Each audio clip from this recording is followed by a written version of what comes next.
Nice data.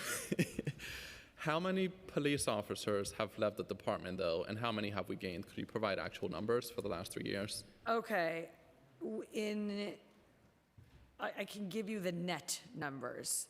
So in calendar year 25, we're net up. We added 758 officers. In calendar year 24, we added 12 officers. And in calendar year 23, we lost 280 officers.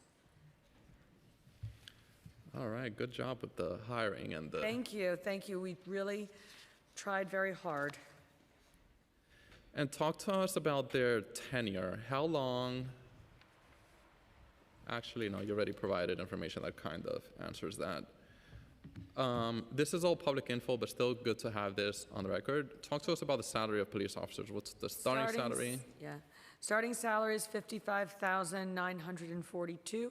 After a year and a half, it goes up to $57,976, with increases each year, reaching $109,352 after 5.5 years. And what's the average salary considering the 300 hours that they generally do in overtime? Would you say we add an additional like 30,000 to that starting salary? For calendar year 2025, on average, officers earned approximately $26,000 overtime per year. So with an average salary of $103,000, that would total $129,000. Talk to us about the police response time for different crimes. What's the average response time for shootings, homicides, domestic violence, assaults, and anything else that... Okay, we track two different things. Crimes in progress, meaning a robbery that's crimes in progress, and then serious crimes in progress. So for the first 4 months of fiscal year 2026, response times for serious crimes in progress, which is many of the ones you're talking about, are down 48 seconds. And response times for all crimes in progress are down 6 seconds. But the crimes that you said were mostly the serious crimes in progress. So that's down 48.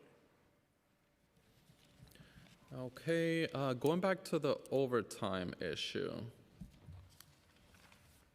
How much of a role does headcount play on the issue of overtime? I know you mentioned generally it's a few hours of overtime. They have to do paperwork or finalize their day.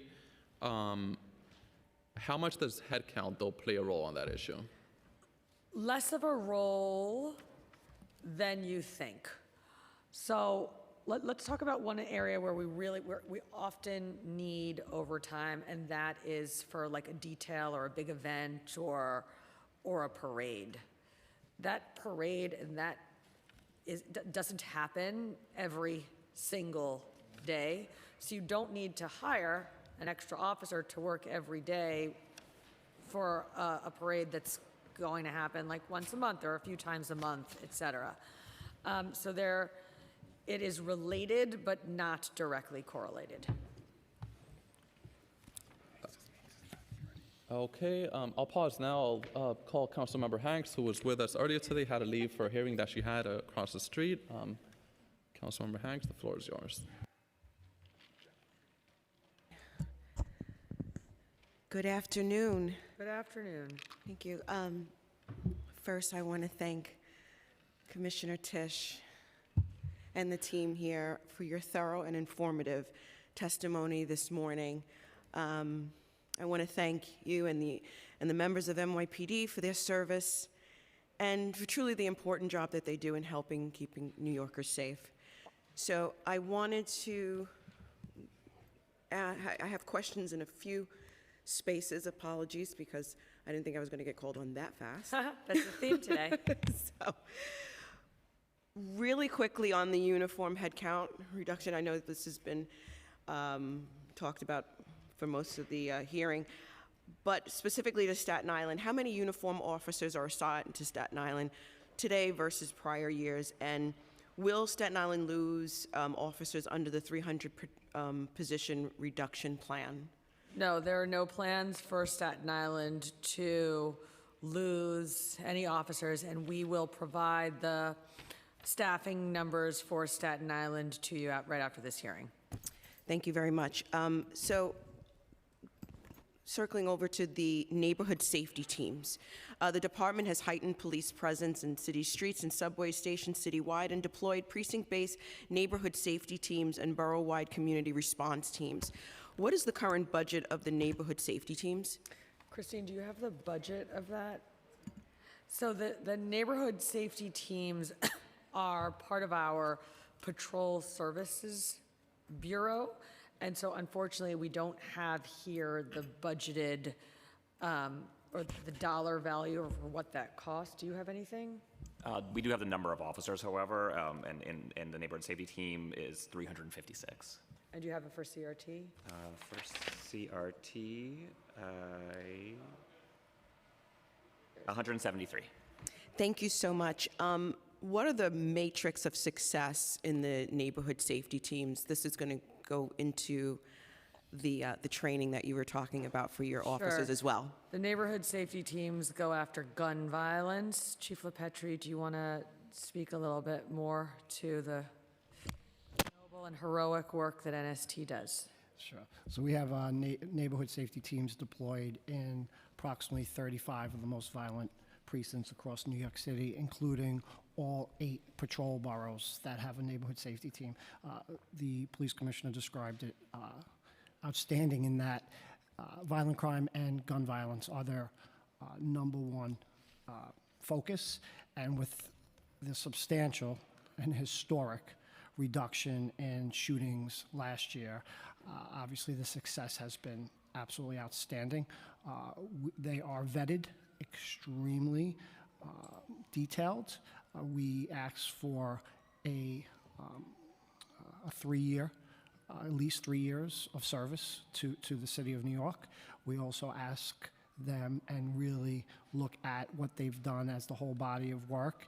And I cannot be more proud of the neighborhood safety team on number one, the success, but number two, on the integrity and the way they are going about their business every single day.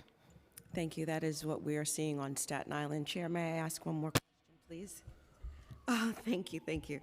So, in relationship to that, Commissioner, you testified for the first time officers will participate in regular focus week-long service training built around real-world performance. I can't tell you how excited I am to hear that. And so my questions are two-part.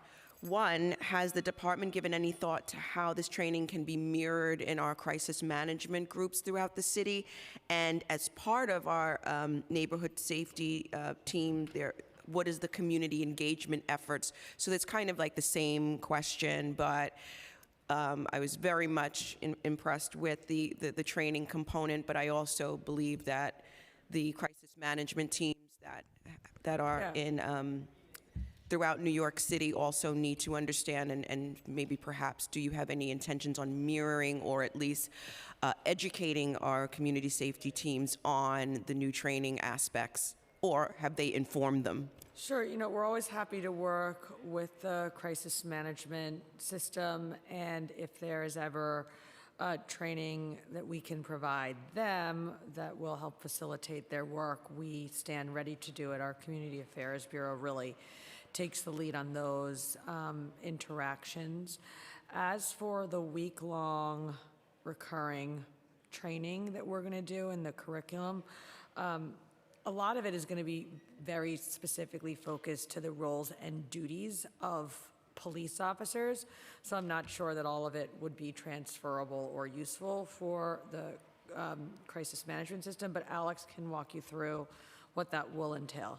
Yeah, so the commissioner is exactly right. The training will really be focused on a lot of the day-to-day situations that our officers find themselves in that may have been trained originally in the academy when they were recruits, But then they go 10, 15 years and there's no chance for a refresher. So, things like defensive tactics or de-escalation, obviously compliance with the law, whether it's statutory or constitutional. So it'll be very policing focused. So probably not terribly applicable to the providers in the crisis management system. But obviously, there is communication with them, to help them understand where areas might be useful for them to deploy. So that will, of course, continue.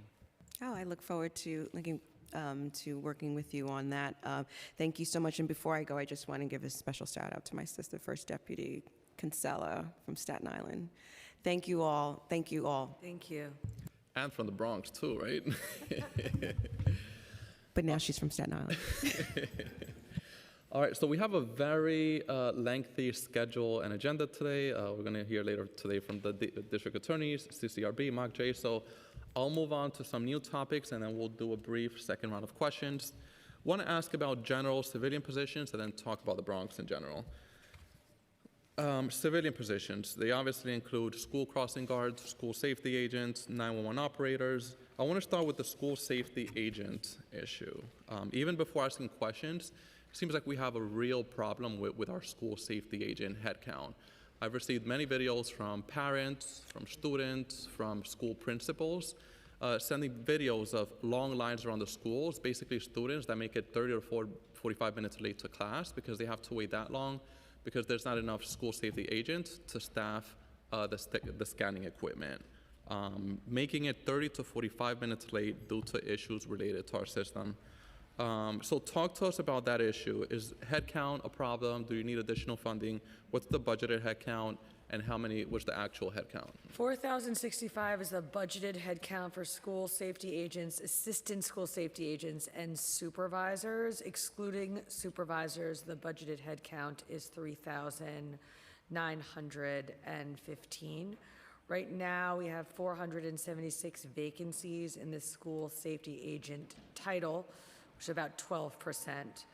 Last year, working with the council, we established the new assistant school safety agent title with a starting salary of just over $37,000 to attract younger candidates earlier and establish a clear promotional pathway to full school safety agent status in order to broaden and stabilize the recruitment pool. We've hired over 100 of them, which we're really pleased about. We are also currently assessing all of the SSA hiring requirements to ensure that they align with the positions and our recruitment needs.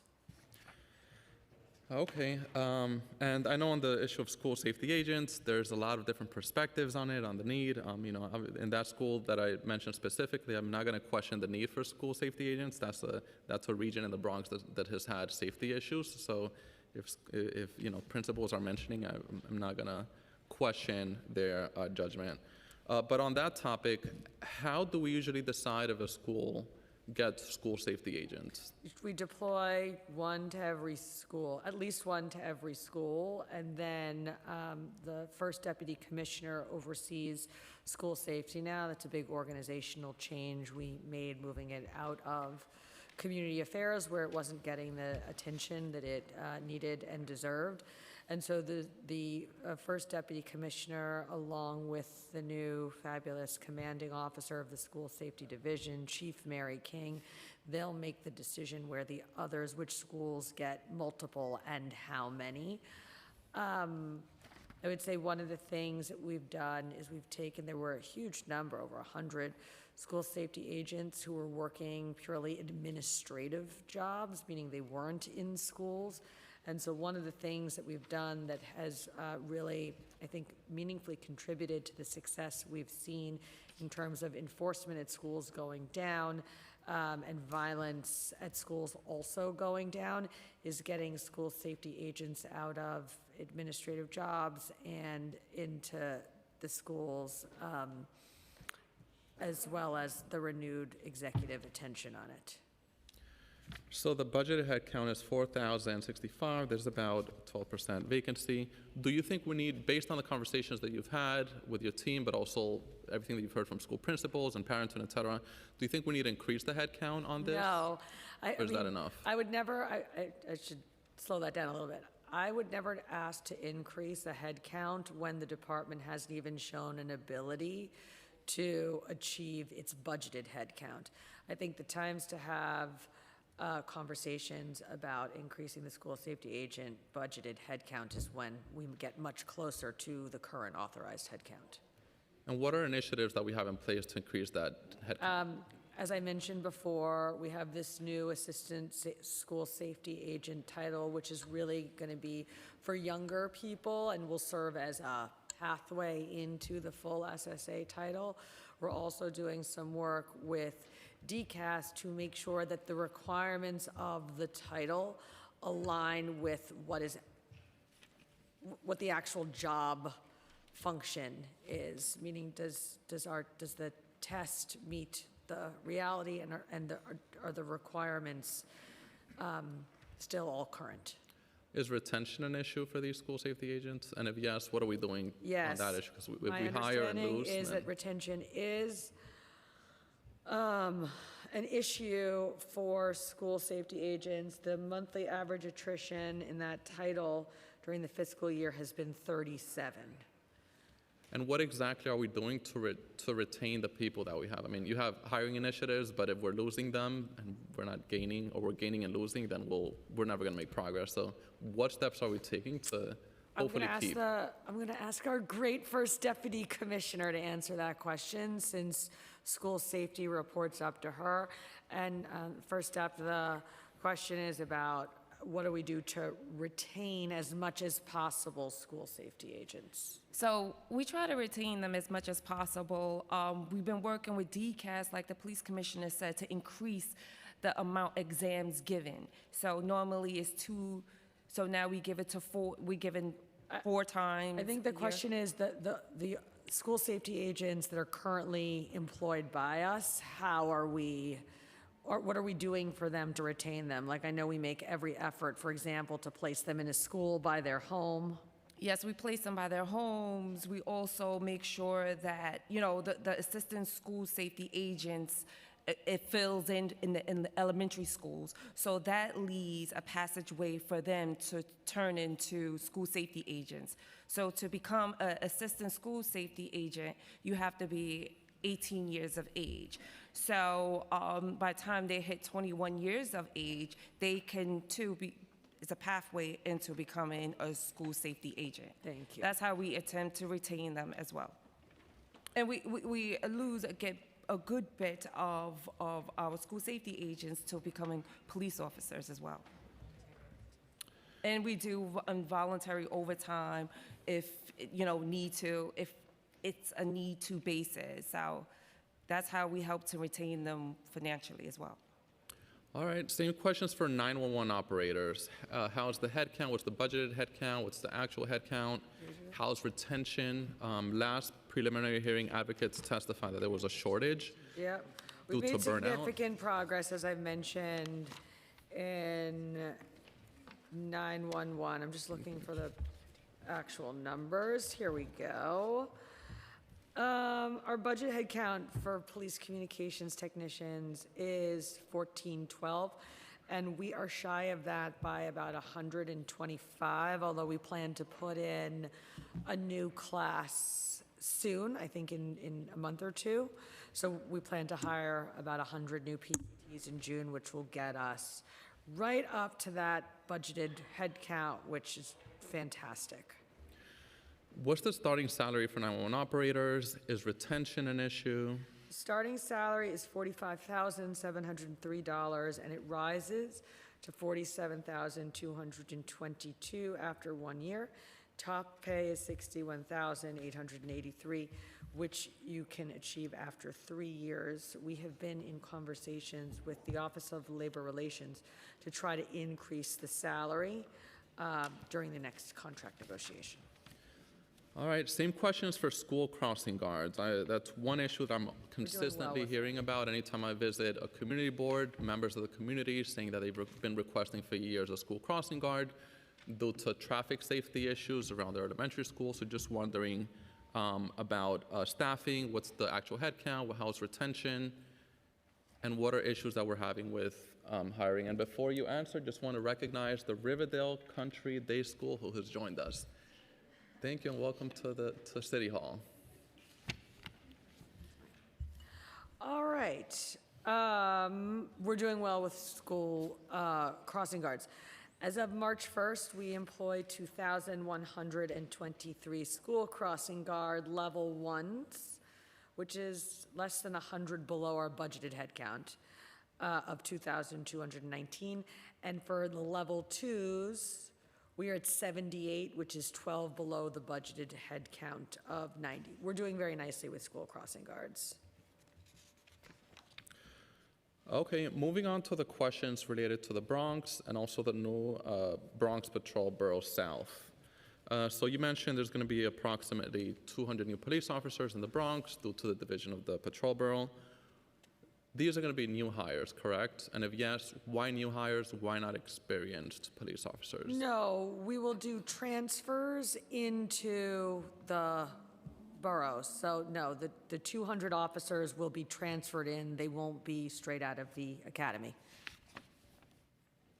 Okay, and talk to us about crime in the Bronx. So you've mentioned that, you know, not that crime is down in the Bronx, but mentioned some numbers which would signal progress. But, you know, the CompStat report shows that murder's up by 26% this year compared to last year. Rape is up by 12.4%. Shooting victims, 35.7%. Shooting incidents, 29.7%. And of course, as I mentioned in my opening statement, public safety is a shared responsibility. Police officers cannot do it alone. But just curious, what is the plan to help resolve this crisis, this emergency that the Bronx is clearly in? So as of today, major crime in the borough of the Bronx this year is down 10.3%. That borough is leading the city in terms of the overall crime reductions. I just want to make sure that we do not lose sight of that. The other point that I want to make is beyond what is on paper, let me just go through. The 10% reduction in the 7 major crimes in the Bronx is felony assaults down 3.2%, robbery is down 10.6%, burglary down 19.2%, grand larceny down to 12.4%, and auto theft down 16.8%. Last year in the borough of the Bronx and citywide, we saw double-digit declines both in murders and in shootings. We saw an 18% drop in murder and a 25% decline in shootings in that borough. That was last year? That was last year. We are 3 months from last year. Right. The way we achieved those record numbers was using our violence reduction plan, or one of the things we did, which is taking hundreds of new officers out of the academy, putting them on foot posts, on the streets, and in the locations and at the times where they are needed most specifically to address gun violence. That plan worked incredibly well this year. I also want to be clear that the Bronx as a borough got the vast majority of the new recruits, the foot posts, the people that we assigned to work foot posts. It got way more than any other borough in the city of New York. So the resources are there. The staffing in Bronx Patrol Commands is up. We are doing this additional split that is going to add more focus, attention, specialty units, and officers to the borough. And Chief LaPetri can add now more about what his crime-fighting strategies have been to address the slight uptick that you are seeing over the past 2 months. So just, you know, the commissioner spoke about the reduction in shootings, and the Bronx led the city in reduction of shooting incidents last year, led the city of New York with over 100 less shooting victims. We have seen a slight uptick in violence in the Bronx. We attribute it to 3 factors: some narcotics-related shootings, some crew related shootings, and we do have a small uptick in some of our licensed and unlicensed premises. We've identified 17 violence reduction zones in the Bronx, the most in any patrol borough. We've been deploying to those zones since the beginning of the year, and while we're deployed to those zones, we've had one shooting in those 17 violence reduction zones. We talk about precision policing, not just with field deployment, though field deployment is the #1 crime strategy for the New York City Police Department. It's also about precision investigations into crews that plague the Bronx community. And I want to give an example. There is a specific crew that lives and really lives within 2 housing developments in Melrose, Jackson. They were an organized younger crew, and our gun violence suppression division looked at that. We analyzed that with our criminal group database, and we saw that they were the most, if not the most violent crew, one of the top 3 most violent crews in New York City. And once we arrested them and prosecuted them, we have a 40% reduction in shootings in the 4-0 precinct, directly attributed to a phenomenal gang crew takedown using precision policing data and some great investigative work. But again, it starts with field deployment. By far, the Bronx gets the most field deployment, and also precision. You want to look at 3 commands in the Bronx right now: the 4-1 precinct down 25% in crime, the 4-3 down 22% in crime, the 4-4 down 18% in crime. The 4-6 Morris Heights section of the Bronx last year saw a 54% reduction in shooting incidents. We are laser focused to continue to drive down crime, And so not just in the Bronx. I would just end by saying, I find it to be an unfair characterization of the current state to say that major crime in the Bronx is up. In fact, it is down, and it is down big, and it is down bigger than any borough.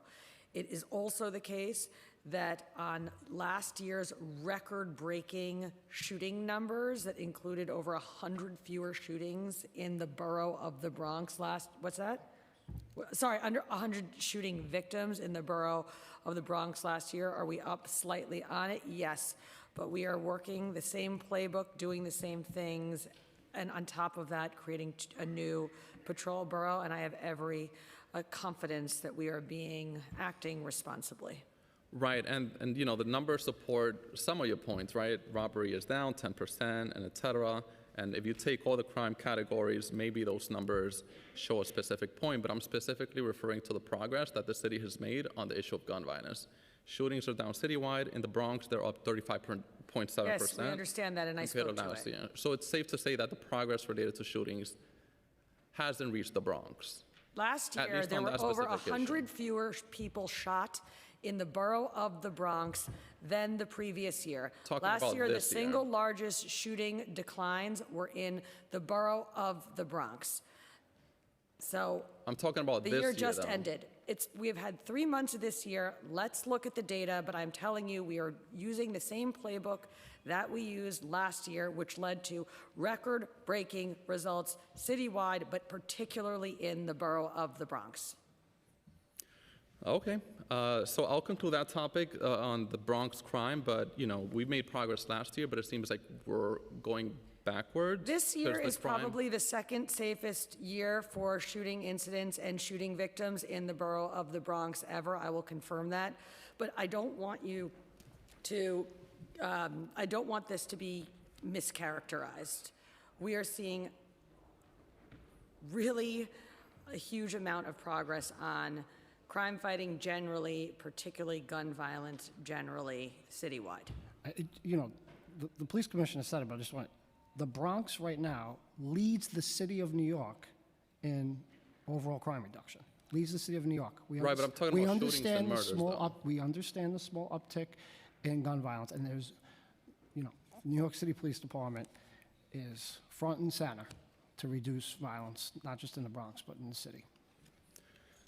Okay, cool. So I'll move on to the next point, but again, I get it. We've made progress in general when you consider all the crime categories, but the numbers related to shooting victims and shooting incidents and murder going up this year compared to last year, that Yes, those compared are, to last year, those are it is up numbers that we slightly, and cannot last year was a ignore under record-breaking any year for gun circumstances. violence, and I will not have the work of the members of the New York City Police Department mischaracterized. Okay. Moving on to vehicle theft. So throughout the city, we've seen a drastic increase in not even vehicles, specifically their wheels. There's a few pages that I follow on social media run by members of my community. I know the precinct that I'm in, that's been a big target. Every single day, there's new pictures of cars basically on the floor, no wheels. And based on the pictures and the videos that I've seen, it seems like it's the same crew, basically literally working 24/7. I'm making that assumption because there's been a few videos of the same exact white BMW basically removing the wheels within seconds. And it seems like this has been going on for years. And I speak to members of my community, they feel basically helpless given that every single day it's 5 or 10 new cars. So just wondering, I'm sure all of you know about this issue, what's being done about this? Has there been any investigations, any arrests? Of course, there have been investigations. This year, thefts of tires and rims are down 30% citywide. Auto crime works on a number of long-term cases. I will be very honest.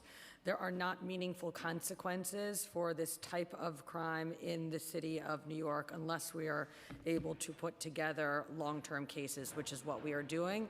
But onesie-twosie, there are no consequences in our criminal justice system for stealing tires and rims in practice. And so the police department can, no pun intended, keep spinning our wheels, but that is one thing that you should look at if you have concerns about thefts of tires and rims. I just want to add, the Bronx this year in tire and rim theft is down 45%.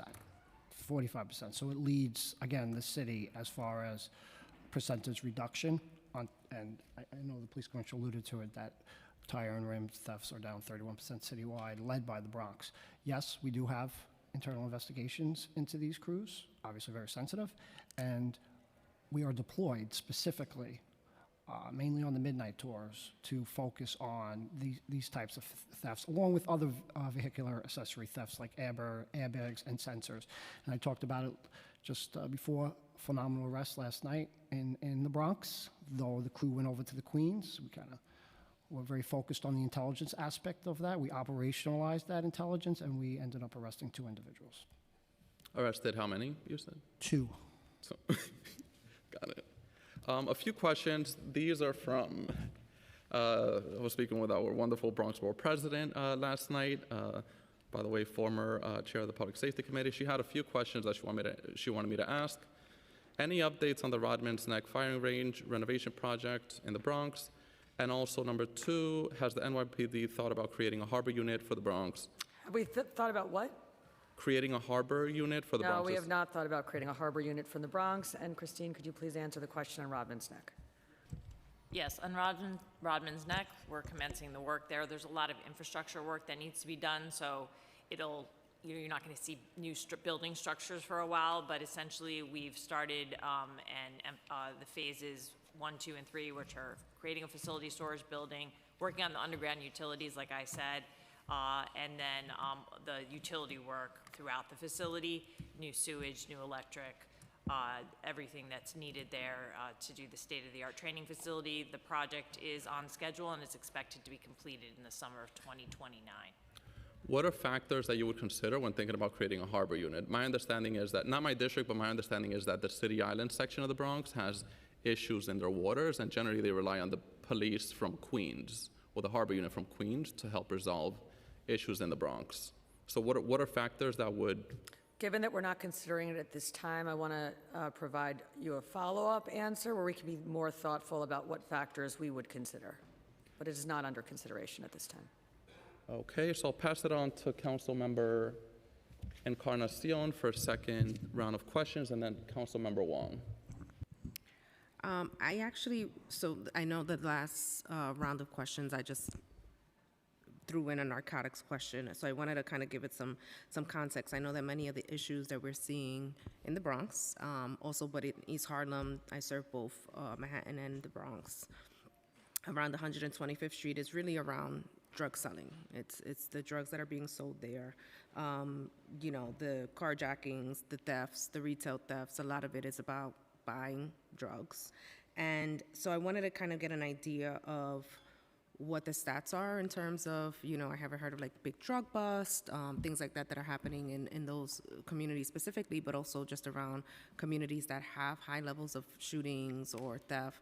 I mean, the retail theft. You want to know our narcotics enforcement numbers? Correct, yes. We can get you, I mean, if, we probably don't have it here for your specific precincts, but we can get you, follow up with our narcotics enforcement numbers across your commands. Yeah, across it your was precincts. also plugged because I know that as we look at how do we. Oh, the chief has it. Oh, perfect. I don't have like specifics, but I could just tell you this. Last year in the city of New York, there was over a 20% increase in narcotics arrests, with the Bronx leading the number one borough with over 7,500 narcotics arrests. I've had personal conversations with DA Clark and you know, her top leadership, and specifically have given them 13 blocks or areas within the Bronx that really are plagued by narcotics deals and use. And we have really seen, you know, a nice partnership with some of the consequences that we need to see when it comes to arresting these individuals. Thank you for that. And then in the 17 violence reduction zones, Yes. how do you see those being broken up once we break up North and South Bronx? Like where will most of them? So I would say the South would probably get more than the North, just because of, again, the data mining and the data analytics that goes through it, also with a little bit of a historical knowledge on it. But I would say the South would have more than the North. I also have to say that the characterization that underserved communities are not experiencing the same crime reductions that the rest of the city are experiencing in the opening statement, that's entirely wrong. The communities that have been historically plagued by gun violence are leading the crime reductions in the city of New York, because that is where we are putting our field training officers and our resources on foot posts to prevent the gun violence. And I understand that leading in crime reduction doesn't mean that there isn't crime anymore there, right? They were Of course not. They were very And the high work numbers to begin continues, with. but what They were- I am they- reacting to Yeah. was the chair's characterization of the fact that the parts of the city with with historically high levels of gun violence are not experiencing the same reductions over the past year and a half or year and 3 months. They certainly are leading the way. Commissioner, respectfully, I was just reciting the information on the comp stat, which shows that shooting victims, 35.7% increase, shooting incidents, Yes, over 29.7. a record, So over I a would- I record wasn't- low year, and I agree with you. I was just that reciting I agree with information you. that's I like public to set information. records every year, and I intend to do that this year, including in the borough of the Bronx, but I do not appreciate the mischaracterization of the general work of the department when you said in your opening statement that the underserved communities in this city are not experiencing the same reductions that other parts of the city are. In fact, they are leading them, and they are leading them because that is where I have put this department's resources.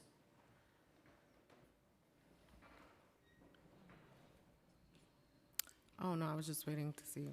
You're good? Okay. I think, well, my question was around crossing guards. We took care of that. And then the khaki pants unit, which we also addressed as well.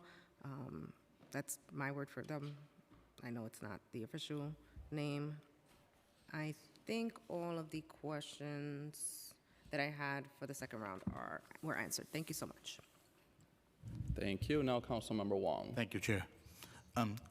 Commissioner, in my district, it's been years and years that there are huge problems on abandoned cars with fake plates, fake insurance stickers. People move here from out of state and decide to leave their cars there because it's an industrial area. and then they leave in their weeks or even months. And I want to thank the Transportation Bureau and the traffic agents who work in and around my district. They have been extremely responsive, and they do everything they can with the resources they have. My question is, are there any plans in this fiscal plan to increase the headcount for traffic enforcement agents citywide and especially in Queens North? So on traffic enforcement agents, we are not yet to our budgeted head count, and so no, we are not now requesting additional traffic enforcement agents. But I agree with you, I am very proud of the work that has been done on road tows. If you look at, which is really addressing abandoned and derelict vehicles. 2024, we had 25,760. 2025 was over 34,000 removals. Okay, please see if there's a possibility, if you can increase the head count. The other limitations is that we hear is pound space. There's only so much room to store vehicles, especially chronic illegal parkers and abandoned cars. Are any plans to expand pound capacity? Yes, our Deputy Commissioner of Management and Budget, Christine Ryan, can answer that. So we are still unfortunately working with reduced space after the closure of the Manhattan Town. As you can imagine, real estate is very expensive in the city of Manhattan, so it has been a challenge to find a piece of real estate that fits, that will work, and that also can be done with limited fiscal resources. So we have been, towing as we can to the Bronx tow pound in the north. We take the north half of Manhattan and the other in south. But Queens citywide, we do rely also on an outside vendor to help with some of our vehicles as well. So we're trying to make this work. But Closing the Manhattan tow pound really put enormous strain on the entire system, Yes. and I don't think that was a well-conceived or well-thought-out decision. We should be careful before we close police facilities willy-nilly. Okay, thank you. My next question is regarding auxiliary officers. They volunteer their time, often late at night, and we knew from past tragedies that their work can put them in real danger. My understanding is that many auxiliaries are now operating with expired bullet-resistant vests. What is the current condition and replacement schedule for auxiliary vests? And has the department requested funding in this financial plan to fully certainly replace have. them? yes, we have requested funding to replace the vest for the auxiliary officers. Thank you, thank you, thank you. Thank you, Chair. No more questions. Thank you so much, Councilmember Wong. Have some few final questions, and then we'll conclude. We have a very lengthy agenda. We'll hear from our district attorneys next. I know we're a little bit behind schedule. So a few questions on I guess I'll start with the bomb squad. Recently, as we saw at Gracie Mansion, the surrounding area, there was a bomb threat. What is the budget and actual headcount for the NYPD's bomb squad? And do you have sufficient equipment for the bomb squad, like the disposal robots? The head count for the bomb squad is 37, totaling approximately $6 million in PS costs. What's the other part of the question? Do you have sufficient equipment for the bomb squad? It's funny, I'm actually meeting with, I just spoke to the CEO of the bomb squad and meeting with him soon to go over any new requests that they have for equipment. At the executive budget hearing, I heard you talk about spray, mace. What other equipment does an officer have access to? I saw a video with officers with shields. So patrol officers are equipped with tasers, with expandable batons, with straight batons, with OC pepper spray, and they have access to protective shields. Last year, I heard the contract for tasers was $11 million. Wanted to get an update on the cost of that contract, and also did you transition to the Taser 7 or go beyond the newest model? So the current cost for the Taser 7 is $10.7 million. That includes 10,000 devices and cartridges for all members of service. That's both training and field usage. The NYPD is currently piloting the Taser 10 with the most recent rollout for the emergency services unit. All right, thank you for the information. Anyone else has any other questions? All right, so I think we are concluded with the first part of this hearing. Thank you so much for joining today. Thank you for the testimony, and thank you for all the work you do. Switch over to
was just making sure.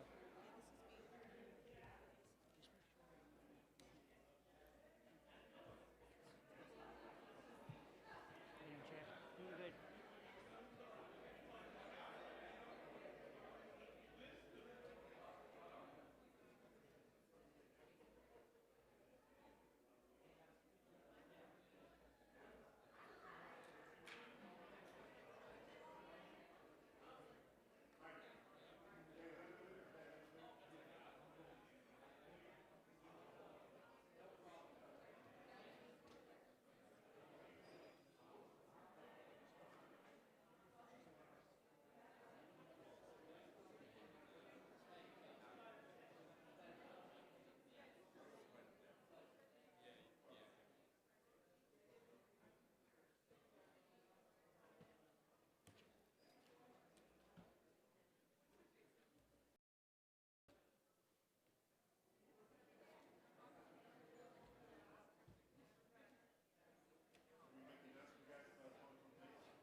Good afternoon, ladies and gentlemen. If you're here for the public safety preliminary hearing, you're in the right place. Shh, keep it down, please. Let's keep it down. If you're here for the public safety preliminary hearing, you're in the right place. Before we start, make sure you silence all electronic devices. Please do not approach the dais at any time. If you need assistance, just get the attention of one of the sergeant at arms, and we'll be more than happy to assist you with whoever you need to meet. In the meantime, make yourself comfortable, please. We should be starting shortly.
Please settle down. Please settle down. We're going to begin shortly. Please find your seats. Settle down, guys. Please find your seats. Thank you.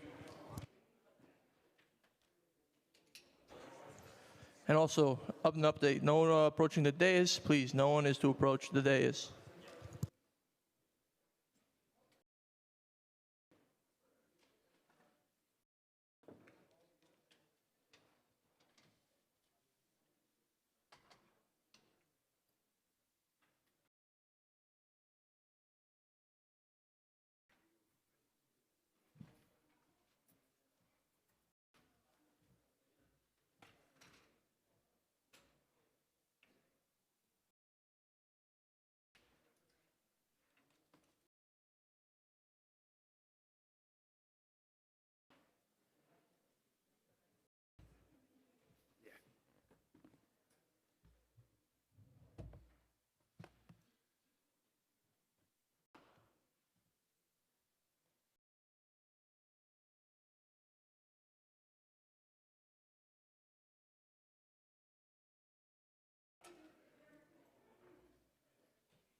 All right. Welcome, District Attorneys and also Special Narcotics Prosecutor, to our public safety budget hearing. It's great to see you all again. Thank you for being here, and also thank you for all the work you do. I'll provide time for all of you to make an opening statement, and then we'll ask questions. But before that, I'm going to pass it briefly to the committee council to swear all of you in, and then we'll start with your opening statement, starting with the Bronx District Attorney, and then we'll go from right to left. And we are joined today by Manhattan District Attorney Alvin Bragg, Bronx District Attorney Darcel Clark, Brooklyn District Attorney Eric Gonzalez, Queens District Attorney Melinda Katz, Staten Island District Attorney Michael McMahon, and Special Narcotics Prosecutor Bridget Brennan. If you could all please raise your right hands. Do you affirm to tell the truth, the whole truth, and nothing but the truth before this committee and respond honestly to council member questions? Noting that all witnesses answered affirmatively, you may begin your testimony. Is this on? Good morning. Oh, good afternoon. Good afternoon, Public Safety Chair Oswald Feliz. I don't see Finance Chair Linda Lee, and all the members of the Public Safety Committee, Councilmember Encarnacion, Phil Wong, Sandy Nurse, Camilla Hanks. Thank you all for being here this morning. Thank you for giving me this opportunity to speak with you today. I am Darcel Clark, Bronx District Attorney. I've just spent 10 years of delivering justice. This year marks my 10th anniversary as Bronx District Attorney. There are many challenges to serve the 1.4 million people of the Bronx, but undoubtedly these have been the most rewarding years of my life. I owe a tremendous debt of gratitude to the ADAs and professional staff who stood beside me over the years and modeling excellence. To each staff member, present and former, I say thank you. The Bronx is safer and better because of you. You inspire me as we pursue justice with integrity together. Recently, a Daily News front page headline described the Bronx as the most deadly borough. The article provided data showing that the Bronx has suffered half of the city's murders thus far this year. My prosecutors and NYPD worked swiftly to charge defendants in 10 of those cases already. But to me, they're not just cases or stats. Every death represents a person who belonged to a family, a community in the Bronx. Each person has people who love them and mourn them.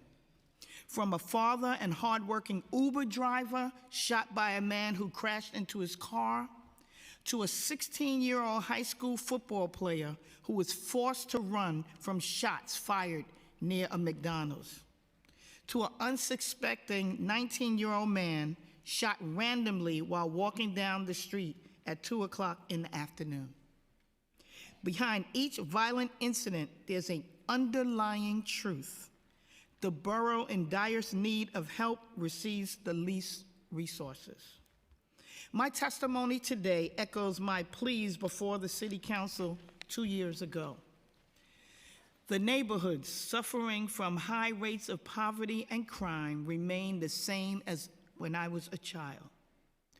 The tragic difference today is that more of our youth have access to guns, creating a spike in youth violence. The Bronx has 20% of the city's youth population, 30% of youth gun arrests, and nearly half of the youth arrested for shootings. Here's the sad fact. More than a third of the city's youth shooting victims are in the Bronx. Too many kids are losing their future to the barrel of a gun. My borough needs resources that will encourage our young people to seize an opportunity over picking up a gun. Opportunities improve chances to improve employment, access to education, pathways to housing, and open doors to mental health and substance abuse services, addressing the underlying conditions that lead to crime. These resources are not optional. They are necessities, tangible investments that will bolster our community and provide hope. They are concrete solutions for reducing crime and improving our community. And when the Bronx succeeds, the city succeeds. My office is doing our part. We held several re-entry and employment fairs throughout the year with a focus on neighborhoods where many formerly incarcerated people reside. Each event leaves me more inspired. At one fair, I was approached by a man who was recently paroled. He was there getting an ID, trying on a donated suit to wear to a job interview, and speaking with potential employers. He said to me, "I can't believe that you're doing this." And he kept saying that to me, and he said, "Thank you." This is a small example of how my office intentionally serves the people of the Bronx who need more. Given the community needs, our budget requests focus on therapy for crime victims, revitalizing youth justice, holistic engagement for families in violent neighborhoods, alternatives to prosecution and incarceration and detention, and continued support for a South Bronx Community Justice Center. The NYPD submitted 52,211 arrests in the Bronx to the Bronx District Attorney's Office in 2025, a 9% increase from 2024, and a 22% increase since 2019. In 2025, our Crime Victims Assistance Bureau delivered free support services to 8,774 new and existing clients. 493 of them were children. CVAB provided nearly 55,000 direct assistance services and referrals to victims of sexual assault, domestic violence, human trafficking, and elder abuse. Our trauma therapists provided 22,000 sessions to 230 new clients and 74 pre-existing clients. They provided trauma therapy to 60 children. We provide all of these services without cost, regardless of whether there is an active criminal case. I stand with victims of crimes and their families. I stood with the parents of Nicholas Dominici, the toddler killed by exposure to fentanyl in a home daycare center that was a front for a narcotics operation. Fulfilling my promise that the operators of the daycare would face justice in the Bronx for their beautiful son's murder. And on March 4th, I stood with them as the defendants were sentenced to 25 years to life. CVAB advocates and therapists were there too, and will be with them for as long as they need them. Unfortunately, CVAB has a shortage of therapists. To bridge this gap in service, we're asking for $2.2 million in fiscal year 2027 and $2.1 million in baseline funding to hire more therapists. When considering our youth, I note that we raised the age, but now we must lift a generation by revitalizing the youth justice system to stem the loss of our young people to gun violence, death, and prison. I established a Youth Justice Bureau with ADAs and professional staff, all of whom have been trained on adolescent development, programming, alternative dispositions that are available to hold youth accountable when appropriate. During its first year, the Youth Justice Bureau screened all juvenile and adolescent matters through a youth justice lens and strengthened relationships with the courts, law enforcement, community partners, and service providers.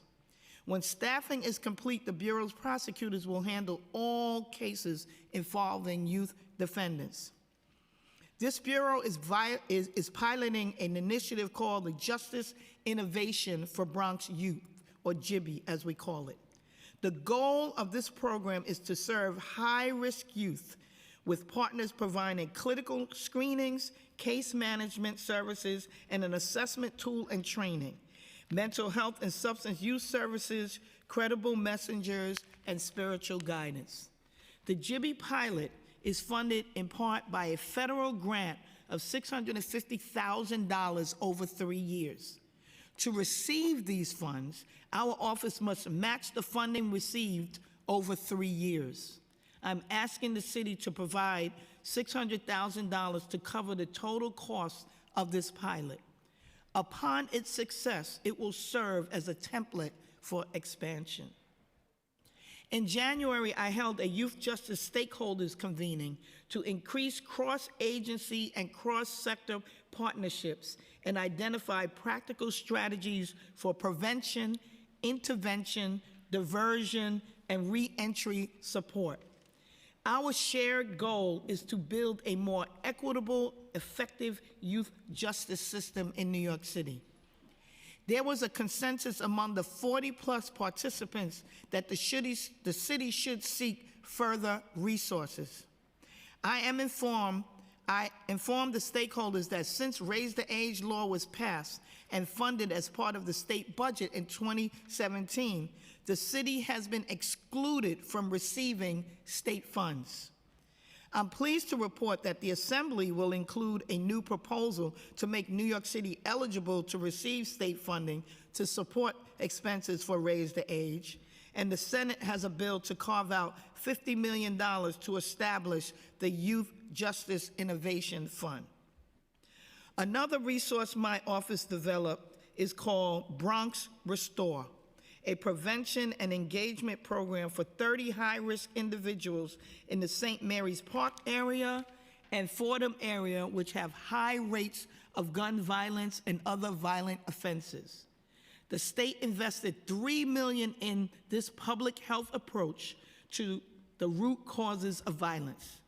Community-based partners provide a stipend for participants who partake in trauma therapy, job readiness, financial literacy, conflict resolution, restorative justice, internship opportunities, mentorship, and case management. For years, I have been advocating for a South Bronx Community Justice Center. The mayor's office and the city council each allocated $1 million in operating costs for the city-owned site at 630 Jackson Avenue at the nexus of Mott Haven, Melrose, and Morrisania. And I have to tell you, I'm deeply appreciative of that. However, there are significant additional costs and capital expenses. I ask that the city make the South Bronx Community Justice Center a priority now by committing to baseline operational costs and funding capital expenses for renovations, upgrades, and repairs of the site. Every other borough has at least one justice center.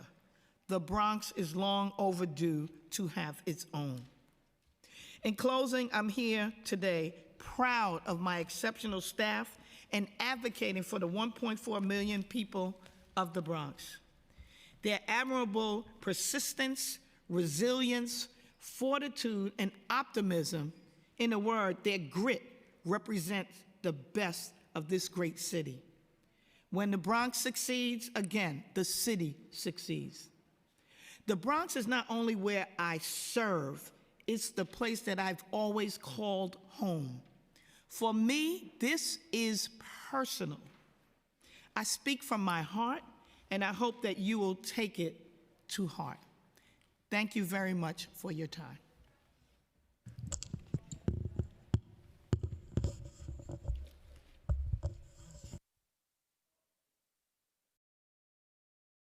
Good afternoon.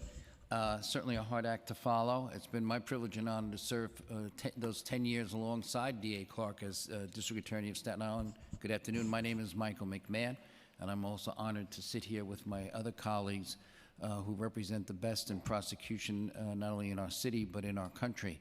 Some of us are also alumni of this august body, and it's always a pleasure to come home, if you will.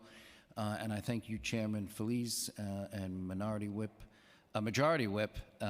Camilla Hanks from the great borough of Staten Island, Councilmember Encarnacion, Councilmember Nurse, and Councilmember Wong. Thank you for your attention to our testimony today and giving us the opportunity to discuss with you these very important issues.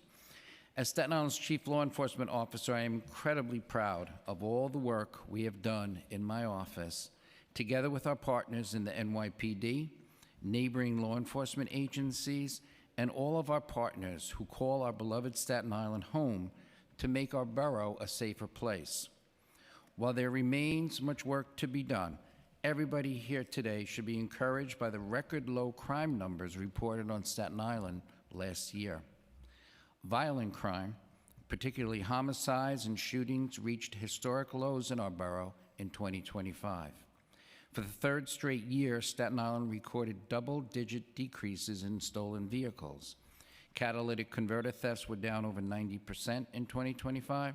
And as I stand here or sit here before you today, incidents of retail theft are down almost 50% on Staten Island. Additionally, we also saw encouraging progress in our fight against the opioid and overdose epidemic, with Staten Island recording a 49% decrease in opioid overdose deaths, the largest decrease in all of New York City. And while Staten Island proudly remains the safest community of 500,000 residents in the country, now is not the time for us or anyone else to take a victory lap. We know that domestic violence, youth crime, and the omnipresence of scams remain massive public safety issues for Staten Islanders and their families, and we are committed, with your help, to doing everything in our power to turn the tide and help restore both public safety and peace of mind back to our beloved borough. However, in order to do that, we need the administration and this council's help. During my testimony before you last year and the year before that, I warned the council that Staten Island was facing a dire shortage of uniformed police officers and detectives in our borough.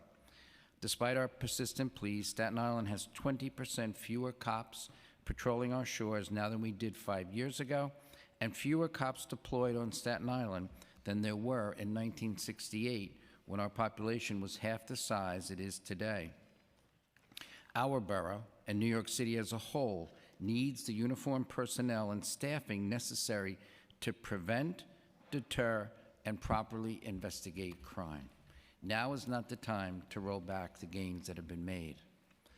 A persistent but underrated significant driver of crime on Staten Island, and one where we as a city must dedicate more resources to combating, is domestic violence. A terrible reality that impacts far too many families and we know goes widely underreported. On Staten Island, domestic violence helped to drive a significant increase, more than 25%, in incidents of rape last year, as well as the majority of felony assaults committed in our borough. As it stands now, domestic violence accounts for nearly a quarter of all index crimes committed on Staten Island.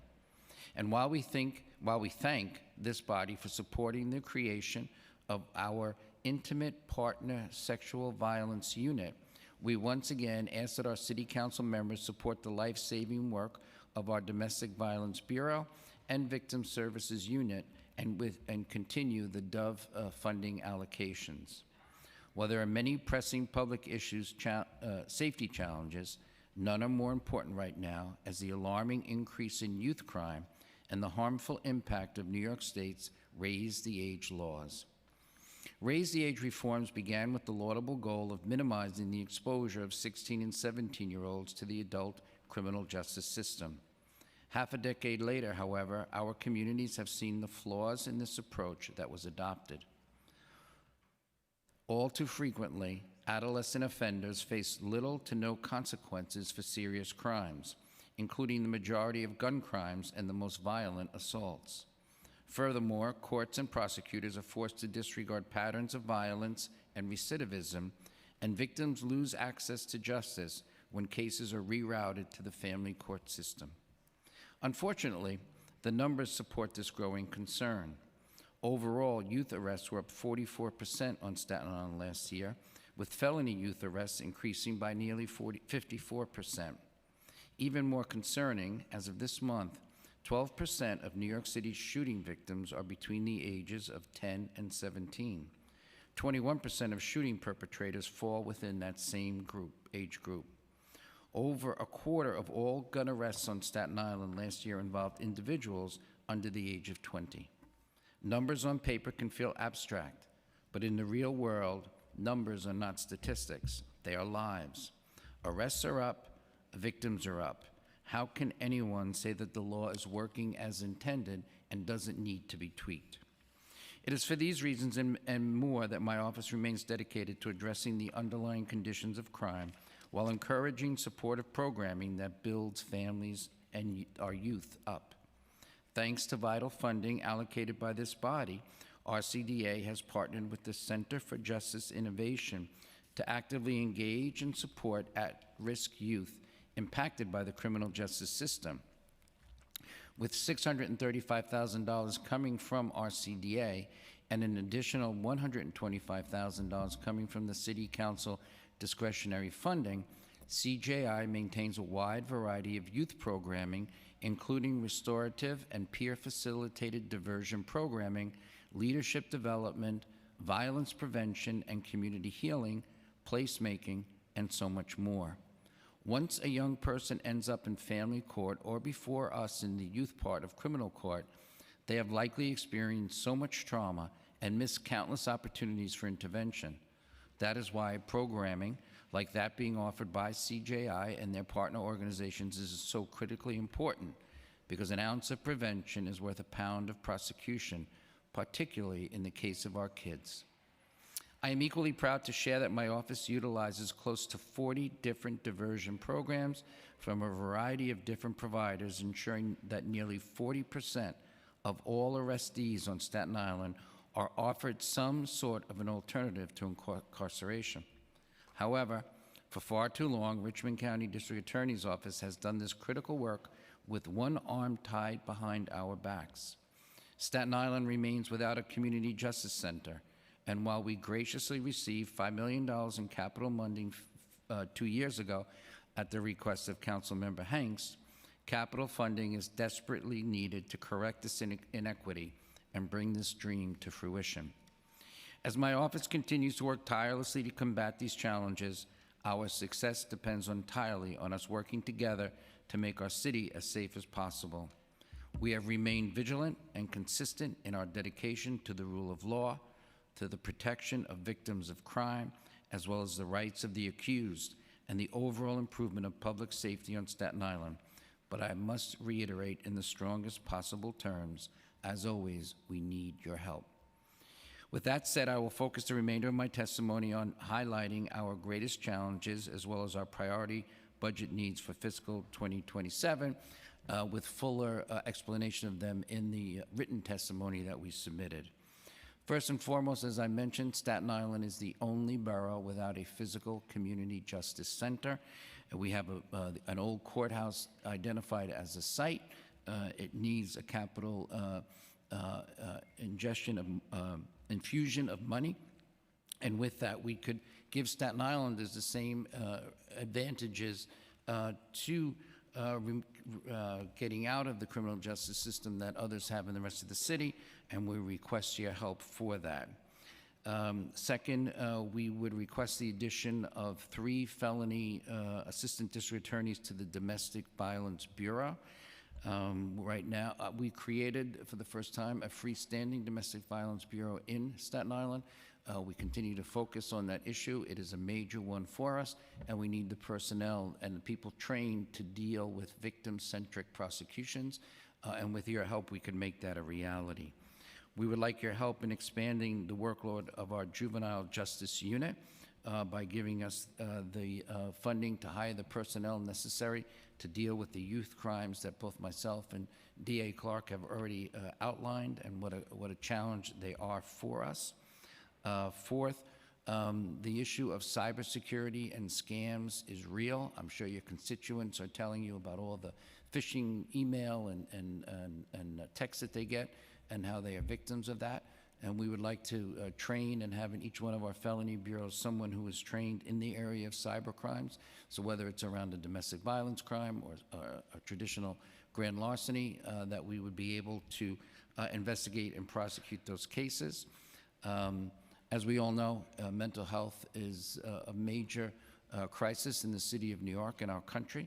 And so we have a request for hiring experts in the mental health, substance use disorder, and alternative to incarceration unit so that we can better provide people who are in mental health distress and to try to keep them out of jail or prison. And then lastly, I believe we're the only, we like to say that on Staten Island, we're the only ones who don't have a general counsel in the office. And as our office has grown in size and importance in the issues that it deals with, we would like your help to have the funding to hire a general counsel so that the men and women in our office in issues of employment have the same rights and protections that other city employees have, and that we can provide, continue to work to strive to be the type of office that the people of Staten Island deserve. I want to thank you for your time, attention, and consideration of my testimony. It would be my pleasure at the end to answer any questions, and we look forward to our continued partnership with the New York City Council, in particular Councilmember Hanks and Carr and Morano, our representatives, striving to make Staten Island the best place that it can be and the safest and strongest community that it possibly can be. Thank you.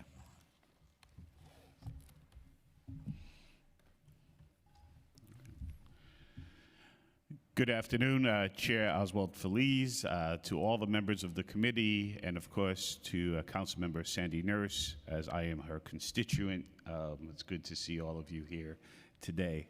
It's an honor to join my colleagues, and I appreciate the opportunity to share in the progress we've made in Brooklyn, improving safety and fairness, and I ask the City Council for your continued support. I'm happy to report that last year was a record year in Brooklyn. In 2025, Brooklyn set a new standard in safety with the lowest number of homicides and the lowest number of shootings since the NYPD began keeping these statistics. That momentum has continued so far this year. Homicides are down an additional 64% from last year's historic lows, and shootings are down approximately 15%. As someone who grew up in one of the toughest neighborhoods in New York City, in East New York, in the 80s and 90s. This transformation is truly incredible. I'm grateful for the hard work of my staff and our partners in the NYPD, and of course the many community leaders and partners who show up every day in the county to do the hard work. But while we're setting new standards for safety, the Brooklyn DA's office remains hampered by structural funding inequity rooted in the cost of our rented commercial office space. We remain the only district attorney's office without space in any municipal buildings. Brooklyn prosecutes the highest case volume in the city by far. Last year, it was approximately 80,000 cases, 79,000 and change. We're up 5% this year, looking like we'll be over 80,000 this year. We also serve the largest population, one of the most diverse populations, and we handle thousands more felonies than any other borough, including thousands of more violent felony offenses. But because Brooklyn has such a large part of our budget consumed by rent, what's left over to actually do our work is severely compressed.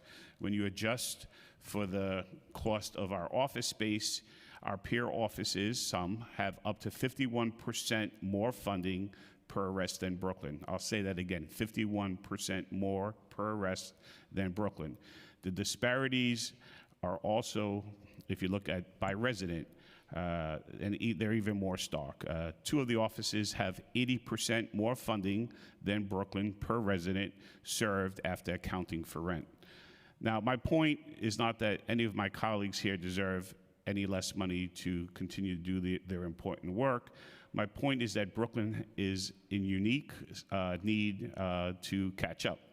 When our prosecutors are stretched too thin, they have less time to evaluate each case, they have less time to engage victims and witnesses, and they have less time for diversion and restorative justice approaches.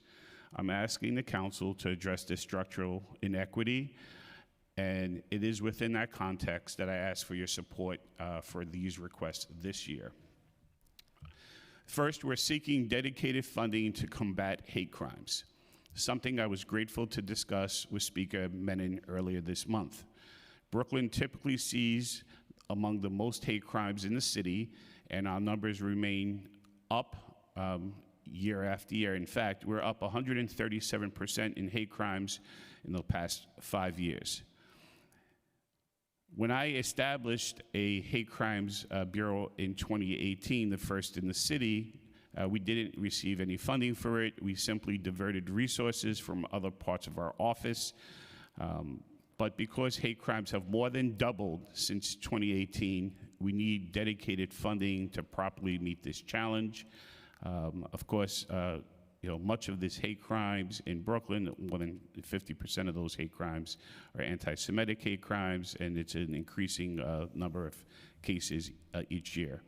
We're also asking for support for our diversion and restorative justice program. These approaches, I think, most of my colleagues here agree, help to produce lower recidivism and higher victim satisfaction. But handling cases with individualized attention requires labor-intensive work. I know many members of the council at large have expressed interest in restorative justice work in particular, and I hope you'll support the investments needed to embed restorative justice into the culture of our office. Our budget request this year also includes funding to create a housing justice bureau to protect seniors and others from deed fraud and predatory scams.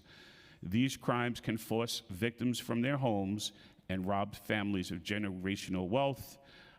Much of Brooklyn is ground zero for these cases, especially central Brooklyn.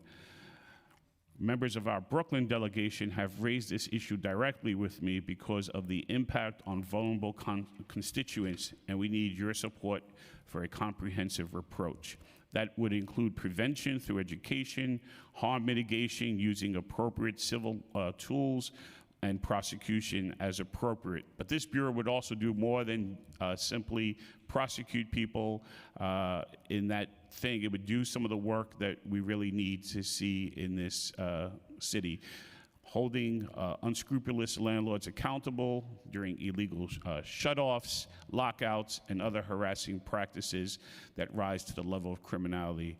Many of you have read the stories in the paper where someone will claim there's a leak and they come back into their apartment and the landlord had entered their apartment when they weren't home and removed their kitchen, their bathroom, making the apartment uninhabitable. And I know many of you also care about animals, as I do. But due to the compression in our budget, we've been unable to establish an animal crimes unit. These cases are often heartbreaking, and they require careful coordination with the NYPD and the ASPCA, and extra attention to the evidence, which is usually a living animal. We're asking for funding to create a dedicated unit to ensure these cases receive the attention they deserve.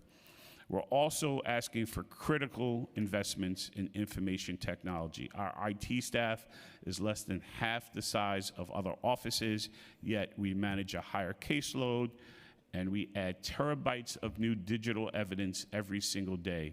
We cannot handle this growing volume efficiently or safeguard our cyber threats without this investment. It's critical. And just to put some additional emphasis on it, because we have thousands more cases, we take our digital needs are even higher, and they're growing. Just on body cams alone, a terabyte is literally well over 100 iPhones a day. That's how much volume we're being asked to store a day, and we have to store that often for 25 years or more. And finally, we're asking for funding to continue and expand Project Restore. This is the program that the City Council has funded for the last few years, and I want to say thank you. This program gives young people caught in cycles of gang violence a real off-ramp. It's counseling and job skills, life skills, and restorative justice that saves and transforms lives. I think it's a big part of the reason why Brooklyn has seen a tremendous reduction in shootings and homicides, especially in the area where these programs work. We've seen that those areas have seen tremendous declines in shootings. It was launched in Bed-Stuy. Gun violence has gone down there, and we're bringing this model finally to Brownsville. I'd like the City Council to understand that when Columbia University reviewed our program and the great success that it had in transforming lives, it also noted that for every dollar invested into the program, the city saved $6.70 in incarceration and emergency costs. So it's not just a proven public safety approach that's in Brooklyn and now coming to the Bronx, it's also sound fiscal policy. Our work in Brooklyn has also proven that we can lead with safety and fairness, even with the limited resources that we have, but the structural compression of our budget is imperiling that continued progress. So I ask for your support to deal with some of this. I've testified about the structural inequity in our budget before. I am grateful to the City Council for the funding that you did give me last year, especially for Project Restore and some other programs dealing with domestic violence and youth violence. I grew up in a different Brooklyn than the one that we have today, but I'm looking forward to make sure that we can continue that success. Thank you. Good afternoon. My name is Melinda Katz. I am the Queens District Attorney. I want to thank you for welcoming us back. I was a council member for a lot of years with Michael McMahon. Always nice to be back in the House. I want to congratulate our chairman, Chairman Feliz, and thank my council member from Queens, Phil Wong, for being here, and all the other council members. I know there's a lot to do as council members, and we appreciate that you have stayed to hear us and our needs and what we hope that we have accomplished as district attorneys of our counties. So Queens County is also a very busy county, and what's interesting is those that are members of Queens know that historically we have been underfunded in a lot of the issues. It's not just criminal justice. A lot of it's cultural affairs. A lot of it's different subjects that have come up through the years. We had the same fights when I was on the Budget Negotiations Committee 15 years ago, and we continue to have those arguments about Queens. My stats in my office, we have handled 60,000 arrests in 2025. We arraigned 45,000 cases. We resolved 44,000 cases, and we assisted nearly 5,000 victims through our crime victims advocacy. While shooting incidents were down 24% overall in the city, Queens County saw a decrease of 25%. And while the number of shooting victims citywide decreased 22%, we saw a decrease in 25%. Interestingly enough, in my office, we also have ADAs that go to almost every crime scene that is a violent crime scene or a homicide or a vehicular crime scene. In 25, we visited 159 homicide crime scenes and 74 vehicular collision cases. So we do that on a daily basis. It helps when we have ADAs at the scene. It helps the police do the investigation. It helps with our warrants. It helps know the case from the very beginning. And we have found that to be priceless in our office. We are asking for an additional $12.5 million, but I'm going to get into that in a second if I can. I would like to go over some of the ways that we have utilized our budget. First of all, in the borough of Queens County, we get less per person in almost everything in New York City, right? So we get on the average about $40 less a resident than any other borough on the average. We get less per arrest, we get less per arraignment, and it has been historical, but I have no doubt that this council will try to help with our inequities, and we would appreciate that. But despite all that, we have a crime strategies, so we have made getting guns off the street a main priority in Queens County. Our Crime Strategies and Intelligence Bureau continues to lead against the fight of ghost guns. We took 38% of the ghost guns off the street last year or the year before and continued it in 25. 38% of them in the whole city of New York came out of Queens that we got off of the street. We also work to make sure that the gangs are investigated and dealt with in a way that helps our young people not be determined to think that gangs are their chosen family. We don't accept that in Queens County. We don't accept that, hopefully, in the city of New York. We have a Violent Criminal Enterprise Bureau that started under my administration. We have taken many investigations and moved them to make sure that we're not only arresting and getting off the street the gangs, but also working to make sure that any young person that got caught up in it is also getting the help they need to stay out of the criminal justice system, which is why we developed the gun diversion program a few years ago in Queens.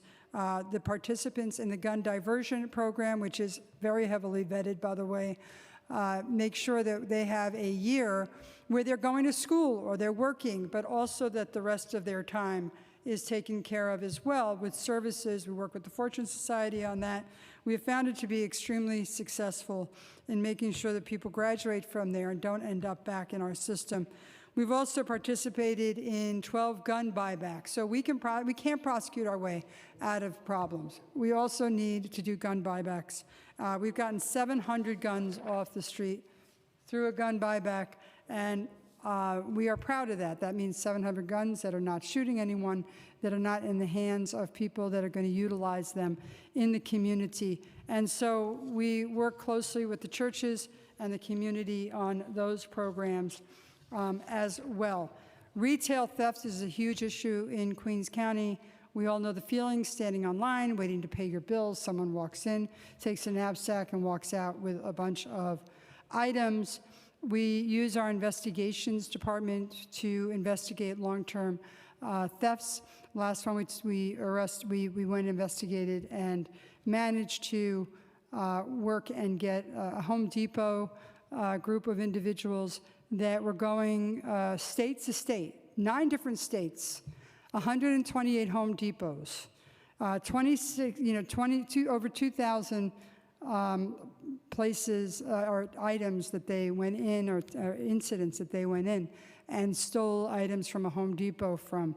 And we think it's really important because that really says a lot to the community. You know, we can all tell you the gun numbers are down, we can all tell you that shootings are down, but when you're standing in line at that store and you see someone walking out with items, to you it tends to be 100% because you're seeing it right in front of you.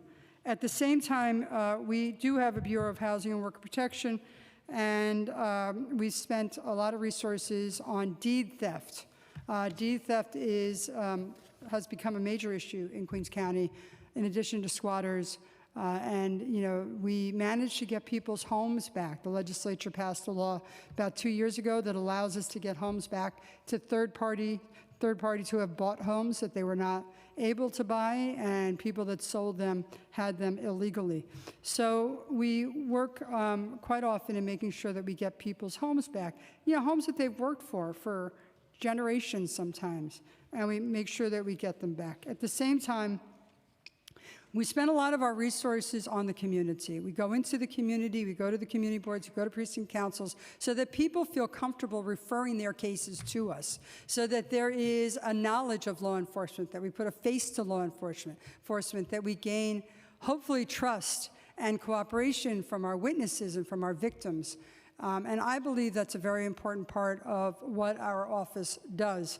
But that, and we also send people into our schools, and we don't just send them into junior high schools and high schools, we also send them into elementary schools so that they also put a face on someone that is not an attorney, who cares deeply that our youth does not end up in the criminal justice system. And I do have a youth empowerment group that does that every single day, and that's all they do, is work to make sure that our young people don't end up in the criminal justice system. And it has been quite successful. The schools seem to like it. The community groups have them speak at their organizations, and the youth then feel comfortable going to the people we have in the community and asking for help, and their parents or guardians feel comfortable as well approaching us. But all of this is done with less money per individual, per resident, per arrest in the city. So I am requesting money not only for helping out, because we also have that issue where we pay rent. We are actually 950 people in 5 locations, some of which we pay rent to, some of which we don't. And so we spend a lot of money on that as well. But the money that we do need extra is going to fund the Rehabilitation and Restoration Services Bureau, our crime victims advocacy, interpreter staff. We need more interpreter staff. We need more people that speak different languages. We are 190 countries and almost 300 languages in the borough of Queens County. I need to be able to service my witnesses and my victims when they come in for help, and the defendants when they come in for help, to make sure that people understand and that there's someone that is accessible on those services. For human trafficking, we also have a Bureau of Human Trafficking, which has been unbelievable in researching those individuals that are forced not only into sex trafficking, but into labor trafficking as well, forced to work, forced without pay being held, passports being held. So we want to expand those services as well. The details of our funding application is in my testimony that we have handed to you. I can only say that we try to do justice at every level with any amount of money we have. It would certainly be a better thing for our office if we were able to spend the money not only on prosecution, but also on making sure we keep people out of the criminal justice system. I do believe that we owe our constituents that as a balance. I thank the council for our funding for last year. We got money for a crime lab, which will be unbelievably helpful in making sure that we're able to download phones and computers, and we can do it right on site. And so thank you for being so responsive to that request, and I look forward to working with you this year as well. Thank you. Good afternoon, Chair and members of the committee. I'm Alvin Bragg, the District Attorney for New York County.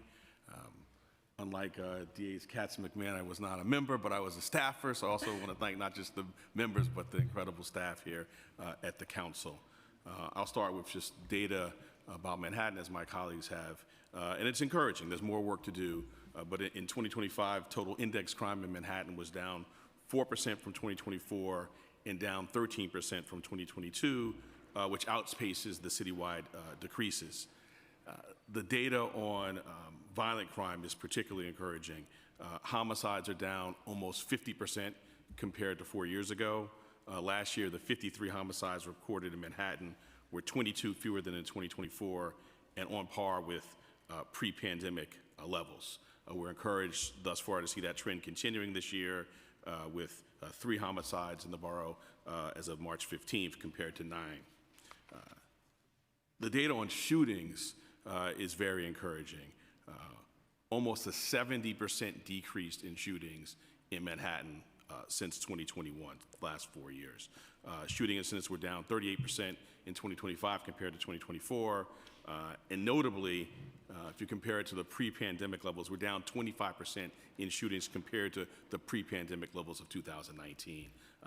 District Attorney Gonzalez mentioned East New York. He and I often compared notes. I grew up in Central Harlem, which historically is the part of the borough with the most violence. I still live there. We see the benefits of this progress, but we have a lot more work to do. I wanted to highlight 3 areas of our work and then specifically highlight some of the asks in the written testimony. The first is hate crimes, and it comes with a very big thank you, which is a recurring theme from Manhattan to this council. A few years ago, we requested and were given $1.7 million by the council to expand our hate crimes unit. We went from 2 to 15 specially trained prosecutors. We hired new investigators and new analysts. We expanded our community outreach. The funding that you provided to us has helped our Survivor Services Bureau hire and retain victim service advocates with cultural competency to assist the Jewish, AAPI, Muslim, and LGBTQ communities. We're profoundly grateful for that money and that funding to do the work. We're encouraged that Manhattan reported hate crimes were down 30% in 2025 compared to 2024. We know it's an underreported crime.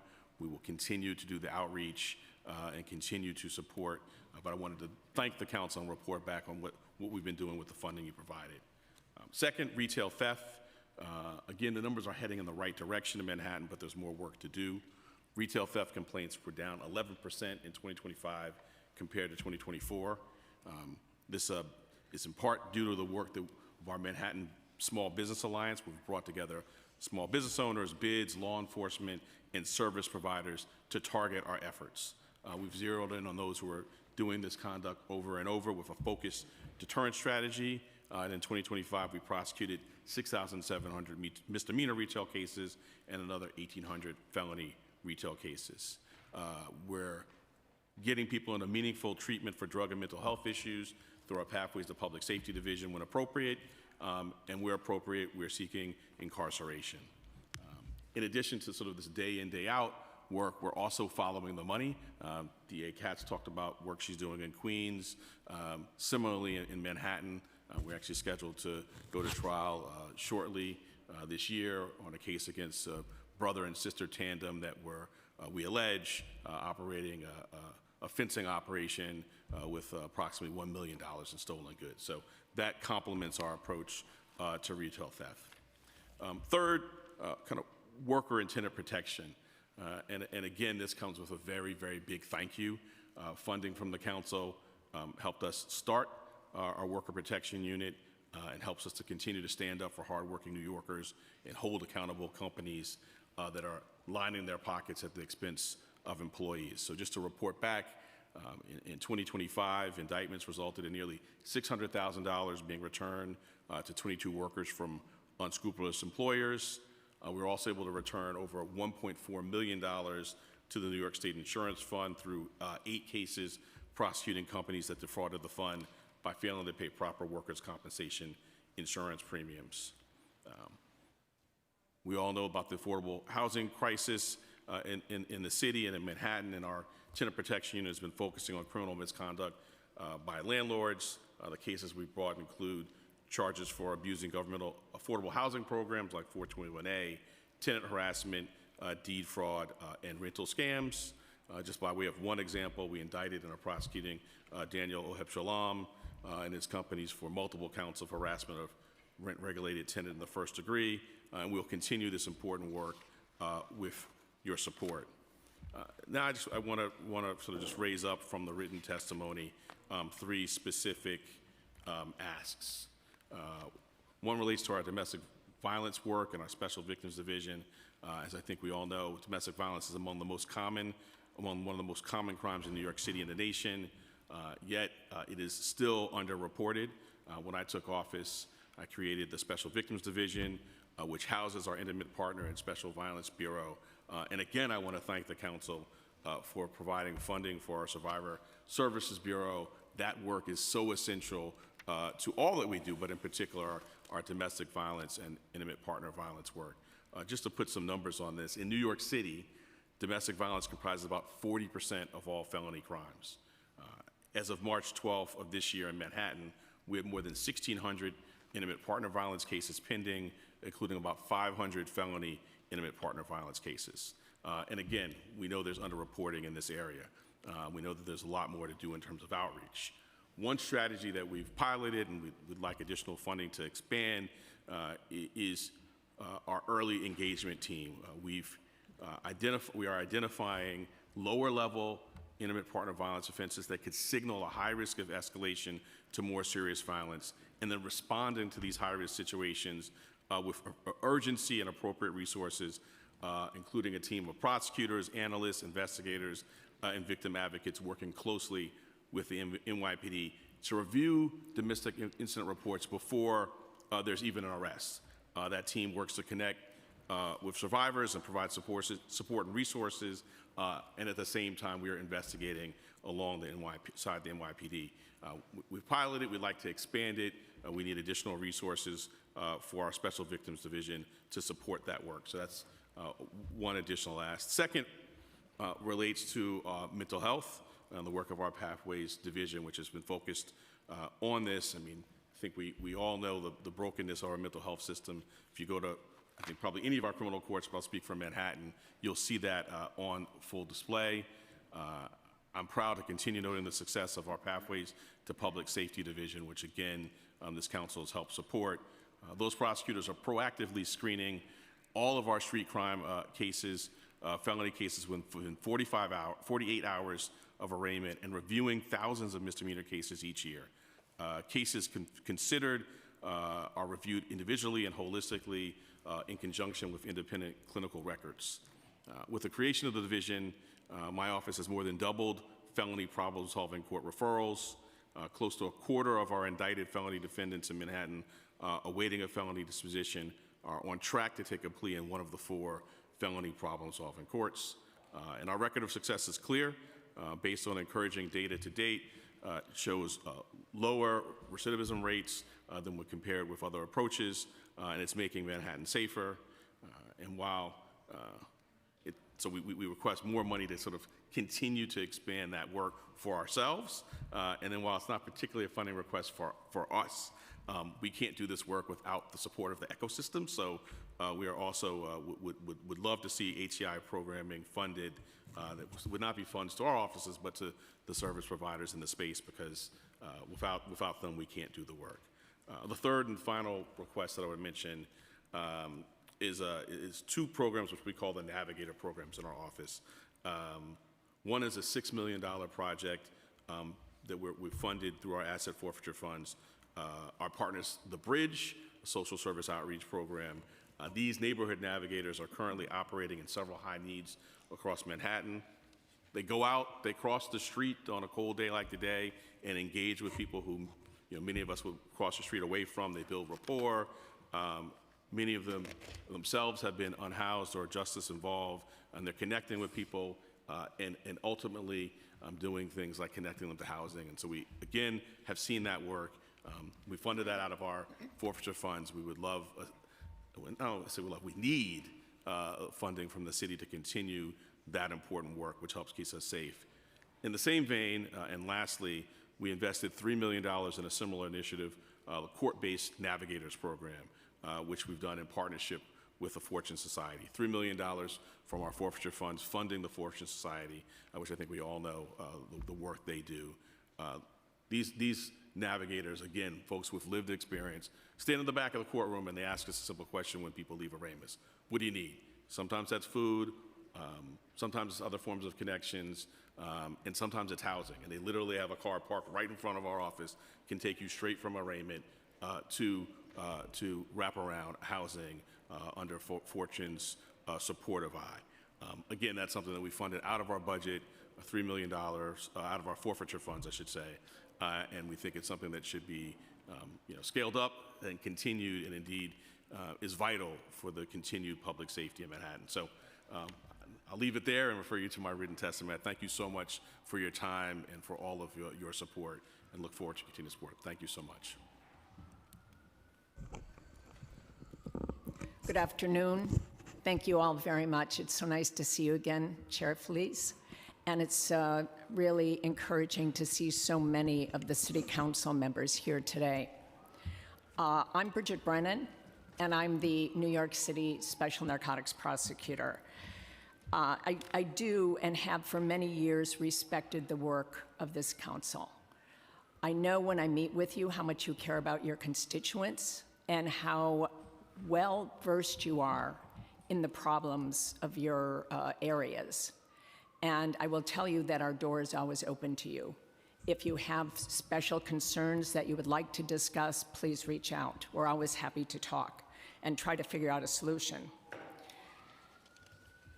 Now, what I'd like to do today is discuss general issues about our office and then end with some specific asks. The office has been a leader in citywide efforts to confront the deadly opioid epidemic for more than 50 years, and we are recognized nationwide for our expertise. We were also one of the first offices in the city to embrace alternative to incarceration programs, and you'll see that's one area where I'm looking for expansion. Back about in the late 1980s and 90s, Brooklyn was leading the way in that area, and we were right alongside them. Here's some quick information about my office for those of you who may not be very familiar with it. We prosecute felony narcotics crimes and related crimes throughout all 5 boroughs. We were established more than 50 years ago, and we focus on fentanyl, cocaine, heroin, and similar lethal drugs, as well as the crimes committed in conjunction with the possession and distribution of those drugs. We work with the NYPD, the DEA, we work with other state agencies. New York City is a central area for the distribution of high levels of narcotic substance throughout the East Coast as well as throughout the state. I'm appointed by the 5 elected DAs. All my bosses are sitting here today, and they oversee our office. Our assistant district attorneys are members of one of the 5 offices. And our office has been a leader in citywide efforts to confront the deadly opioid epidemic and is recognized nationwide for our expertise in conducting sophisticated narcotics investigations. Now I'd like to start out with some good news. After years of record high fatal overdoses in New York City, they have dropped sharply over the past 2 years. In 2024, overdose deaths in New York City decreased by about 1/3, totaling a little over 2,000, following consecutive years of more than 3,000 deaths. By working together with the 5 DAs, other law enforcement, the New York City Health Department, treatment providers, educators, and civic leaders like yourselves, we've achieved a sustained decrease in drug-related fatalities. As someone who has worked in this area for decades, I can attest that the fentanyl epidemic is the worst we've ever seen, and that collaboration among all those involved in addressing every aspect of the epidemic was the best I have ever seen. We know that drug use and addiction issues are complex, with a tremendous impact on families, neighborhoods, and communities. Over the past 3 decades, we've also learned that it takes commitment, education, treatment, and a broad range of expertise and resources to rein in an epidemic. We all agree that law enforcement is but one tool in our efforts to address this problem, and that it can be used as leverage to help those with substance use issues access other resources. In our submitted written testimony, you will see examples of the cases we bring, including against major narcotics traffickers and those engaged in violence or who endanger communities across the city.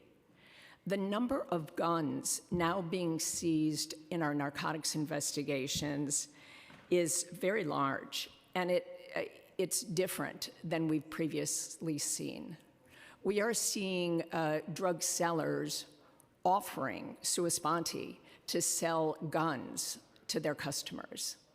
We are seizing guns in places that we historically have not seized guns, like shops that are set up to package fentanyl or package cocaine. Historically, we've not seized guns there, and now we are. We're seizing lots of them, too. And if you look through our submitted testimony, you'll see that reflected in the summaries of our cases. We prioritize drug cases with guns for obvious reasons, and I look forward to collaborating with you to promote the health and safety in our communities and fairness in our criminal justice system. Again, I'm always happy to talk about specific concerns. And while overdose deaths are no longer at record high levels, we're not out of the woods. New York City's drug market is more unpredictable than ever before. We continually identify new synthetic substances mixed in with fentanyl, heroin, and cocaine when we recover drugs during investigations. And some of these mixtures originate in Mexico, while others are combined here in the city in drug packaging mills or in pill press factories. Although our outlook has improved, we continue to expand our education and outreach. Warning, there is no truth in advertising when it comes to drug dealers. Sadly, many drug users have perished when the drug they ingested was far more deadly than the one they thought they were purchasing. Extremely potent opioid drugs like carfentanil and other fentanyl variations increase the risk of overdoses, and we continue to find them either in the packaging operations or in the drugs that are seized. An array of non-opioid sedatives like the legal animal tranquilizers xylazine and medetomidine may be lethal or cause significant harm when mixed with illegal drugs, and we are finding them mixed with illegal drugs. Whether addressing local crime or high-level international narcotics operation, our office takes a holistic approach, bringing prosecutions. We not only focus on crime control, we try to restore a sense of security to communities. After strategic enforcement has cleared rampant drug dealing and open drug use from neighborhoods, in the neighborhoods where we're concentrating our efforts, we've used asset forfeiture funds or money designated by the City Council for this purpose to support safe recreational spaces in neighborhood where the enforcement has been concentrated. We also dedicate substantial resources to educating the public about the lethal drug market. Our educational outreach efforts touch thousands of young people, parents, teachers, and seniors. For many years before we started our own outreach, I had continually urged the Board of Ed and the Health Department to try to reach out particularly to young people and talk about our dangerous drug supply.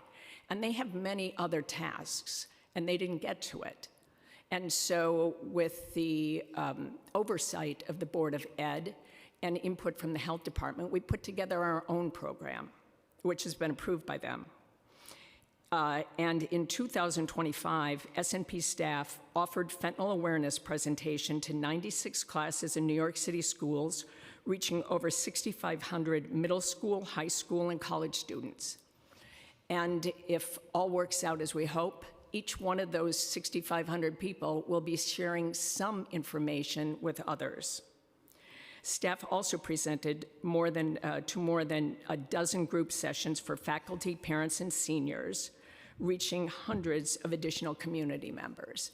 And in case you are unaware, there is a very high overdose rate among seniors. It may be due to weakened condition and long-term addiction issues, or it may be due to purchasing dangerous drugs that they think are prescription drugs online. And we educate the seniors about that. In fact, we've done programs with the DA's offices who are covering thefts and embezzlements that target seniors, and we talk to them about this danger. I encourage you to review our written testimony. It reflects the complexities and importance of our work. And you can see with your own eyes the volume and variety of lethal drug seized, the number of guns, the widespread locations, the pill press equipment used to make deadly drugs look like medicine. These are some of the challenges that we face and that you are facing and your constituents are facing. Now I will describe our funding needs that were not addressed in the mayor's proposed budget. I appreciate that the mayor's budget did not cut our funding at all, but there are things that we need that I'd like to call to your attention. We asked for but not receive additional funding for our alternative to incarceration expansion, a cryptocurrency laundering prosecution unit, and discovery, compliance, and litigation. With regard to the alternative to incarceration unit, we're looking to support and expand it. Now, in that sense, we've had ATI programming for a long time, but there's a particular program called ATI, which has been very successful, and we've offered the defendants access to this for a while, and it's very popular. And the number of people who are interested in it is backing up our ability to screen them and offer them treatment. As you might well imagine, what often happens when someone is in that queue waiting for assessment and they've been charged with a lower level narcotic crime, they commit another lower level narcotic crime. And what we're trying to do is speed up that process so we can get people into treatment more quickly. We have more information about that ask in our testimony, but I really hope you'll give serious consideration to approving additional funding for that, for our own staffing issues, because we've had to expand our staff in order to accommodate this. In addition, we collaborate with the Centers for Justice Innovation, who actually conduct these assessments and coordinate the placement and oversee this. And again, if we're going to get additional funding, they're going to need additional funding. And this is, we use this as a conduit to them to help them with their funding needs. Another one of our needs is an increase in funding for discovery. We have requested funds, and it's listed in our testimony, the exact amount. Our office has not received the same level of financial assistance from the city and the state over the past few years as the district attorney's offices statewide. And it's understandable the district attorney's offices have a wide array of cases, many of them involving victims, and have really struggled with it as we have. But we need more money.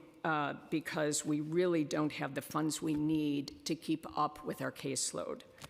So you'll see that we're requesting slightly $2.2 million from the city, which includes $552,000 to expand our discovery litigation unit with 2 additional ADAs and discovery litigation specialists, and to cover associated overhead costs. You've asked some questions about our use of pre-existing funding. Do you want me to address those or wait till the discussion period later? I think we have questions regarding that for everybody, so maybe that part. Okay, I'll hold off on that then. So thank you very much. Again, thank you for your dedication. Thank you for your support of our office. And remember, we look forward to working with you if you have specific concerns you'd like to discuss with us. Thank you very much. Thank you. Thank you so much, everyone, for your testimony. Also, thank you for being here and for all the work you do on the issue of safety.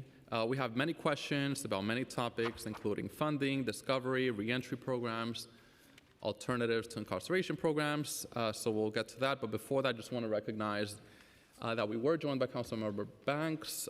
He needed to leave for another hearing, but also joined by Councilmember Caban and Gutierrez, who have joined after. A few questions. The first question is for the DAs, and also we have a 6-person panel. If we could just keep the answers to more or less a minute, just to make sure we could cover as many topics as possible, and we have many members with a lot of questions.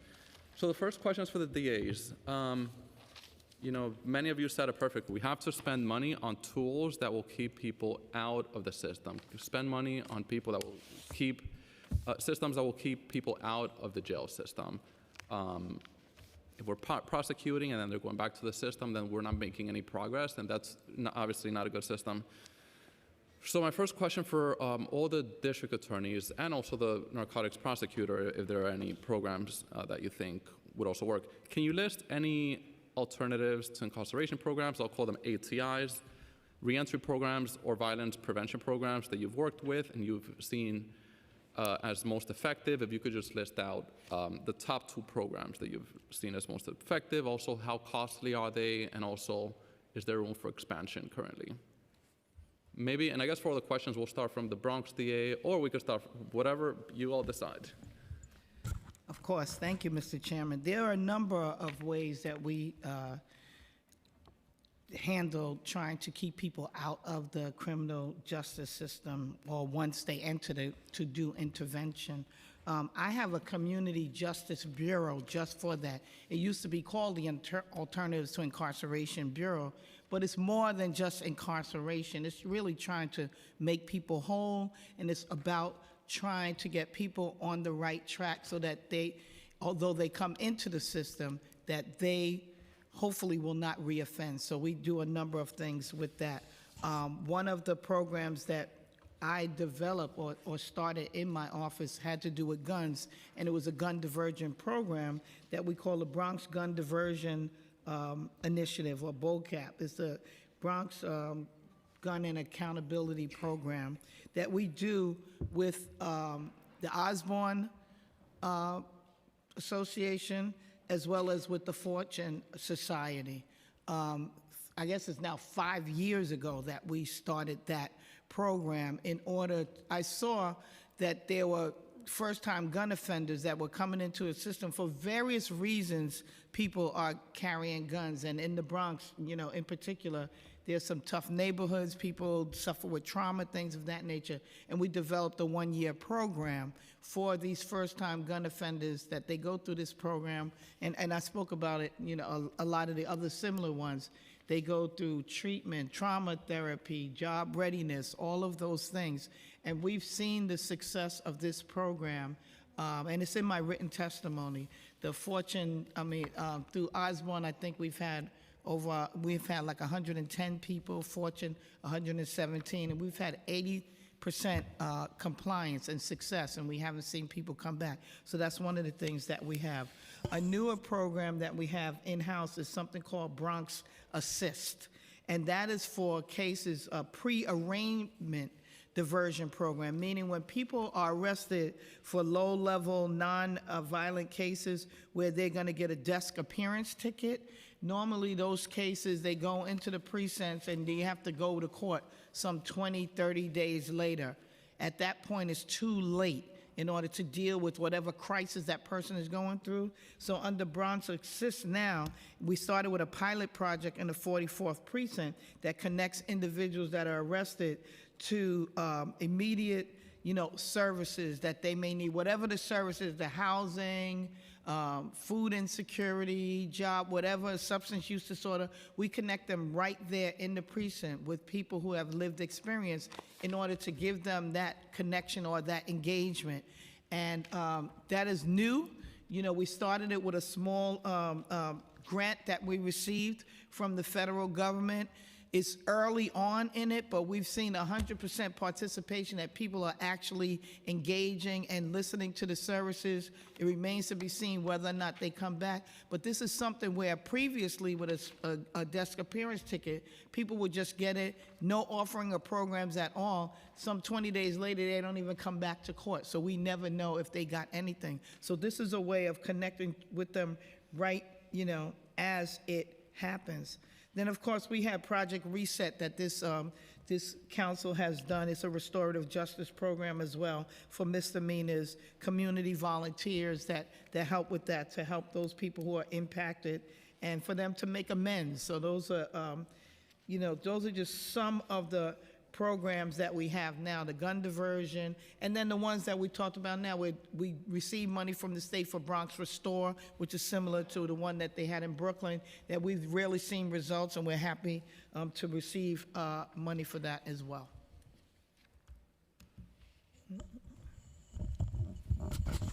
Thank you for that question, Councilman, because it really is sort of at the essence of so much of the work that we're trying to do to reduce once a crime is committed. We want to prevent the crime from from the get-go, but once it's committed, as much as we can divert or through alternatives to incarceration, we do. One sort of Staten Island story that we're very proud of is what we call our HOPE program, which we began almost 10 years ago when we were in the throes of one of the worst opioid epidemics driven by fentanyl of anywhere in the country. The death rates were per 100,000 as high as anywhere in the city, anywhere in the country. And the idea behind the HOPE program is, piggybacking on what DA Clark said, is that someone would be met at the precinct by a peer navigator at the moment of arrest, even before booking, and given an offer of a diversion program that would be tailored just for them. If they agreed to meaningfully engage for 30 days, the case would be dismissed. And that program has expanded. Now the offers are made not only at arrest, but also at arraignment or return on DAT, and the types of programs are all grow from that. And we've seen thousands of Staten Islanders who have accepted those offers, who have followed what was prescribed for them, individually tailored by programs and by peer navigators who would work with them, and they've been successful. So I would say to you that when you're thinking about these things, the elements that have to be there is, when is the offer given? When is the intervention? Can it be as soon as possible? Because what had been happening was, under the old drug treatment court models, the offers would be made at the time of plea or conviction, so way down the road through the legal process. And in the meantime, the individuals, if they were out there, would continue to use and possibly die. So when is the intervention made and offer made? How specific is the program for the individual? How much is the follow-up to make sure that the individual is following through? And are there programs available to connect the person to?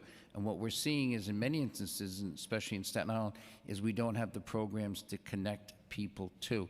So you hear programs like Fortune Society and Osborne, they're not even present in Staten Island, so we don't have those programs. But my colleagues would say the same thing. Whether it's drug addiction, whether it's addiction, illness, whether it's mental health, whether it's poverty, whether it's family trauma, whatever the issue is that's driving the behavior, we don't have the resources. So I recently had a young man who we were able to put together a plea on 3 cases, 2 misdemeanors and 1 felony assault. And we were prepared to give him a plea that would allow him to resolve the legal cases and go into a mental health residential facility, and we couldn't find one. And he has now literally been lost to the system. He was supposed to appear at a location to be admitted into a program. When he showed up, they said there was no room at the inn for him. He was rejected. We've lost him now, and now there's a bench warrant for his arrest. So the system is failing because we don't have the programs. So where do we put them? So when do we intervene, and where can we have people go? The issues that have to be addressed. Thank you for that question. In Brooklyn, our approach to public safety has always been rooted in diversion and alternatives to incarceration. Brooklyn, in fact, had the, the widest number of alternatives to incarceration. We had the first drug treatment court that was established, the first mental health court, a veteran court. You know, we were the first district attorney's office to offer gun diversion programs. We had the first pre-arraignment diversion program in the city, and we were the first county to offer restorative justice, including an organization that we worked with, Common Justice, Circles for Safe Streets, that dealt with vehicular violence. So we've been innovative in that work, and we work with a lot of partners, and I don't want to forget people, but we work with a lot of outside organizations, Exalt and Fortune and CJI and EAC, of course Safe Horizons, and a lot of our domestic violence work. We work with a lot of our violence interrupters, and Brooklyn was the first district attorney's office to really lean into credible messages and violence intervention work. And we work with Bevo and many other organizations, Project Echo, Man Up. There's so many of our violence interrupter organizations that we work with. I think they do a tremendous job in helping to reduce violence in the county. I know that Councilmember Hanks had the ability to visit our mental health court. I still think it's the best in the state, and I spoke to Chair Feliz about visiting that court as well. And I think what we're seeing in the county in terms of violence reduction is because these programs help deal with root cause issues and do that. And I am proud to say that our population on Rikers Island from Brooklyn has come down, about 200 less people on the island than there were at this point last year. And having these resources to refer cases to and work with is a big part of that. I mean, we also try cases in the county for sure, but you have to have these programming. And I know that my colleague, Alvin Bragg, also encouraged the council to support many of the organizations who do this tremendous work in, with our offices. The district attorney's offices, although we do have our own programs, we have programs in our own office. Without funding for these organizations who handle these, their clients and our defendants, this alternative to incarceration work could not continue. So I just say that, we've been really on the forefront of trying to figure out different ways of handling cases. And again, I want to thank this city council because, again, Project Restore was something that happened because of the city council and the mayor's office believing in us 3 years ago that there was a better way to deal with young men who were likely to be involved in gun violence than simply building cases to incarcerate them. Thank you, Mr. Chair. So I'm going to look at your question on two levels, right? So one is the youth programming and keeping people out of the criminal justice system to begin with. But the next one is the ATIs, or Alternative to Incarceration, and the work we're doing in that space. So we have a very active in-house youth program, Legal Explorers program, Student Advisory Council, leadership programs for junior high school and high school, summer youth employment. We also have a Hope and Leadership Academy that goes out to the schools, and they've spoken to over 10,000 kids on different issues when requested. We also have a very active, and by the way, on our website, queensda.org, there is an interactive community partnership program illustrated, and it's interactive. So you can go to any community and you can see in Queens County how many times our office has gone out to that community and different issues dealing with community partnership. Diversion, though, and ATIs are a very strong part of what we do. We also utilize Project Reset very actively. Since its inception, we've had 1,800, I'm trying to talk fast for the benefit of everybody. We've had 1,857 cases referred to diversion programs from Project Reset, that is before arraignment, and 1,062 people have successfully completed the program. In 2025 alone, it was 556 cases referred and 333 cases that were completed. We also have very active treatment courts. So depending on the day of the week, it's almost about 600 cases that are in our treatment courts. Those are Queens Treatment Court, Veterans Court, Mental Health Court, Drug Diversion, and human trafficking, mental health. All of those diversion courts are heavily utilized. We work mostly with a lot of the different groups throughout the city of New York. One of the most prevalent groups we work with is clearly the Fortune Society. We do our gun diversion program and many other programs through the Fortune Society. But, you know, we take an approach that it's two ways, keeping people out, and then once they're involved in the system, how we can help make sure that they don't return, because that's really the end goal, is that people don't return to the system. So, just so you know, we vet also every first-time arrest for DATs. We vet them for mental health, drug addiction, and ways that we can also help make sure they don't come back again into the criminal justice system. So thank you for the question. I'm happy to answer anything else. Thank you, Chair. So we have 4 problem-solving courts in Manhattan: Veterans, Mental Health, Statutory Drug Court, and an omnibus felony alternative to incarceration court. In my testimony, I mentioned that we are vetting within the first 48 hours eligibility, meaning sort of, can we do it safely for our problem-solving courts, and we now have more than 25% of our indicted felony cases in one of those courts, doubling our referrals. I'll focus on the felony alternatives to incarcerating court because I think it's unlike any other. It's an omnibus court. There's no sort of restriction on the type of case that can come in under the oversight of our Chief Judge Bybin, and the results have been very, very encouraging.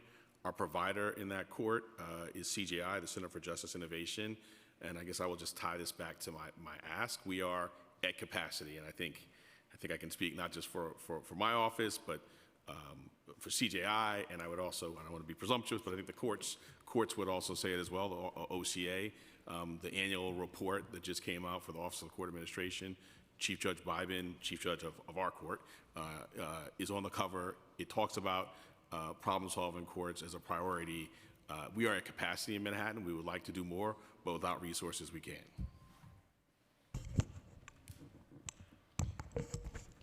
I'll just echo what DA Bragg said. We are having the same issue with the same court we participate in. So CJI is at capacity, which means we're at capacity. And if you're asking for specific recommendations on specific programs, is that your ask? At programs or actual providers? I guess both, and also, I guess, learn about the programs that you've worked with that have had a lot of successes. Okay. Because if you're asking for specific recommendations, we work with it probably total of 50, through over the last few years, depending on what the individual needs are of the person. And anyways, so I won't go through that list. But we also, beyond the ATI court, we have drug court, we still have a DTAP program. Since the beginning days when defendants who were charged with felony offenses would have to go into a residential treatment program, we've come a long distance. And so we have a wide variety of programs offered mostly through ATI, although we still have a drug court and a DTAP program. All right, thank you so much for the information. So I have many more questions, but I know my colleagues have questions as well, so I'll pause for now. I'll pass it on to Councilmember Hanks for her questions. Also, I'm just gonna respectfully ask if we could keep the answers to no more than a minute, just to make sure we could cover as much substance. Yeah, because we have a 6-person panel. Thank you so much. Thank you so much, Chair. My remarks are more of a statement and a few questions for my own DA, but definitely a good afternoon, and I really thank all the DAs throughout the city for coming in and testifying and advocating for your respective boroughs. And while I really appreciate the tremendous need as a Staten Islander, I just believe it's staggering that in the FY 2027, our prosecutors' budget of $654 million, Staten Island only represents 4% of that budget number, and that's 4%. And so I just wanted to utilize this moment to thank our DA and the staff at the Richmond County District Attorney's Office for really doing a great job despite the obvious and deep financial disparities in comparison. like I said, we're only 6% of the population, but, the budget really doesn't really reflect that. So my questions are for the DA. Given the fact that Staten Island receives the smallest allocation, how do you feel that that affect our capacity to address our budget's most basic, safety needs? Thank you for that question, Council Member, and thanks to your advocacy, we had been lower. We'd been less than 3%, so we have fought our way a little bit back, but it is still dramatic. I would, if I also could point out, I think in your documents, there might be a typographical error. It seems to indicate that our budget, I'm looking at the finance analyst there, it seems to indicate that our budget is $52 million, but it's actually 20 million less than that. It's about $31 million, so it's less, yep. And then to answer your question, there are just some things that we cannot do in Staten Island that our colleagues can. Although, as you hear from them, they are strapped for resources as well, especially on that alternative to incarceration and diversion aspect.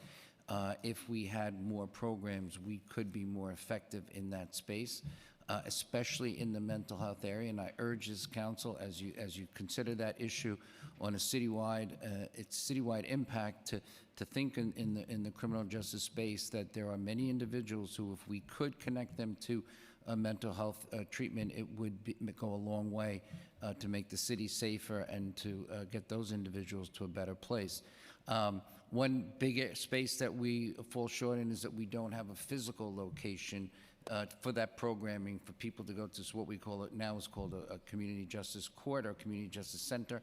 Not having that means that Staten Islanders are not served by a lot of the organizations that you hear talked about here, who get money from this council directly, like the Fortune Society or Osborne, and the list goes on and on, don't even have a presence on Staten Island. So the council member mentioned re-entry program. Most of the re-entry money that comes from the city of Newark goes to those organizations. They have no presence in Staten Island. So that means the Staten Islanders do not have that resource available to them when they are involved in the criminal justice system. And then on the prosecution side, just in the areas of domestic violence and cybersecurity and scamming and all those other things we talked about, if we had equal resources, we could have the personnel to better prosecute those crimes, hold people accountable, and prevention. So it does affect us across the board, and we thank you very much, Madam Majority Whip, for your continued advocacy. Well, thank you very much, and I just want to take this opportunity to thank Speaker Menon for putting two Staten Islanders on in leadership. So we are going to be part of those conversations to be able to do that. We don't want to say that for the record, so it doesn't think that we spent 4 years not funding our own borough. But do you have a baseline number in where Staten Island would have parity with other 4 boroughs, given what you've testified? Yeah, I do think a reflection of our population numbers. So of that total, if you talked about 5.5% to 6%, and the additional money that we asked for in the programmatic budget, I think is about $3 million. And then, of course, on the capital side, the money for that community justice center would go a long way. Thank you. So does that budget also, the fact that we have such pay parity, parity in the budgets, does that affect discovery, reform, compliance? It certainly does, because we didn't go into, but my colleagues have mentioned it. As you know, the continued obligation that we have to gather and collate, curate, and quickly turn over to defense all the materials involved in cases around it, not only relevant but related and beyond, is an incredible burden, both for staff, both for infrastructure. My colleagues have mentioned the storage capacity and things that are needed there. So that is a continued obligation that if we don't meet it, cases are dismissed. We made some rational adjustments to that well-intentioned law last year in Albany, and so that the whole process is a little bit better, but the obligation and burden on us is still great, and it really does lead to burnout of staff, and it's where pay parity really becomes a problem. So we continue to face the issues of retention, pay parity and meeting our obligation, and so the funding that we all have asked for in that space is obviously needed. Thank you so much, Chair. May I have one more question? Thank you so much. So how has having less technological infrastructure affected case timelines and conviction rates? Yeah, I mean, that affects us all. I look at my colleagues, it's a very good question, because I think in terms of the technical ability, the ability to store the materials, and as one of my colleagues said, we have to maintain these materials for 25 years. I mean, that's a state obligation. And since everything is digital now and electronic, we are facing a near crisis in our office because we don't have the storage, and the cost for it keeps going up. So it's going to come to a head where we're not going to be, either not meet the obligation or to store, but also to process cases. It would mean that in certain cases, if we don't meet our obligation to gather all the material and turn it over in a mandated period of time, then the cases are dismissed. And so you could have instances where victims of violent crime, their cases are dismissed because of some technological shortcoming or failure. Thank you so much. You'll be sure that I'll be advocating for our small but mighty borough in the budget negotiations. Thank you so much for coming. Thank you all for coming here today. Thank you so much. Next, we'll hear from Councilmember Nurse and then Encarnacion. Thank you, Chair. I have just targeted questions. For the Queens District Attorney, you said you've successfully recovered 21 properties related to deed fraud. How many overall cases do you get, or did you get last year, and is it going up in Queens, or are we staying the same? So we had many more cases of deed fraud when we first started investigating deed frauds a few years ago. We have about 180 cases right now going on at the same time with investigations.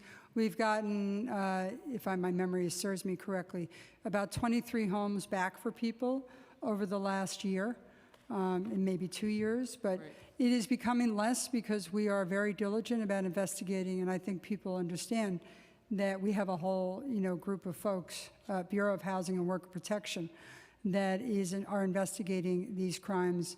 And not only that, I think it's important to note, Councilmember, that we are getting houses, not only getting houses back for people, but they understand that there's some accountability for it. But we're also teaching. We go out into the community. We talk about ACRIS. We talk about nyc.gov, where you can register your properties so that you know when someone has taken a mortgage out. No, I appreciate that, and just because of time. So did you say how many cases overall? It's about 180 cases right now that we're either investigating, have had over the last several years, or disposed of. Okay. I only know that because someone just asked us. Yeah, no, I appreciate that. It's a big concern for us in Brooklyn, and similar to our Brooklyn District Attorney, also my community member. I know you all have done a lot of work on this. I know myself, Councilmember Osei, and others have been really focused on it. Do you still, I know there was conversation about a specialized deed theft unit for Brooklyn, sorry. Do you think this is needed to specialize in these cases for district attorneys where, I mean, specifically for Brooklyn, but if we have high cases in other places as well? Yeah, with Brooklyn, with the increasing value of homes, especially in central Brooklyn, there's been, so much attention of people trying to figure out how to take advantage of homeowners and rip them off, especially a lot of those homeowners are generational families who've lived there, and so the true deed owner is an older adult, and we've seen a number of scams increasing. I testified, just a little while ago that we would like to have that funded in our office. We have folks who work in the real estate area, but we don't have a dedicated deed for our housing unit. We have 2 postings right now asking for lawyers to come to our office, and hopefully the city council can help fund that because this is really specialized work. We just did a big case this past year, got a verdict in December where a man was convicted of stealing multiple homes. A number of those homes were returned, but there's so much more work to be done. And So just, yes, you would love that. You would love that unit. I would love it, and it's really needed. I'm trying. But you know, it's my district attorney, so I gotta be a little respectful. So the answer is yes.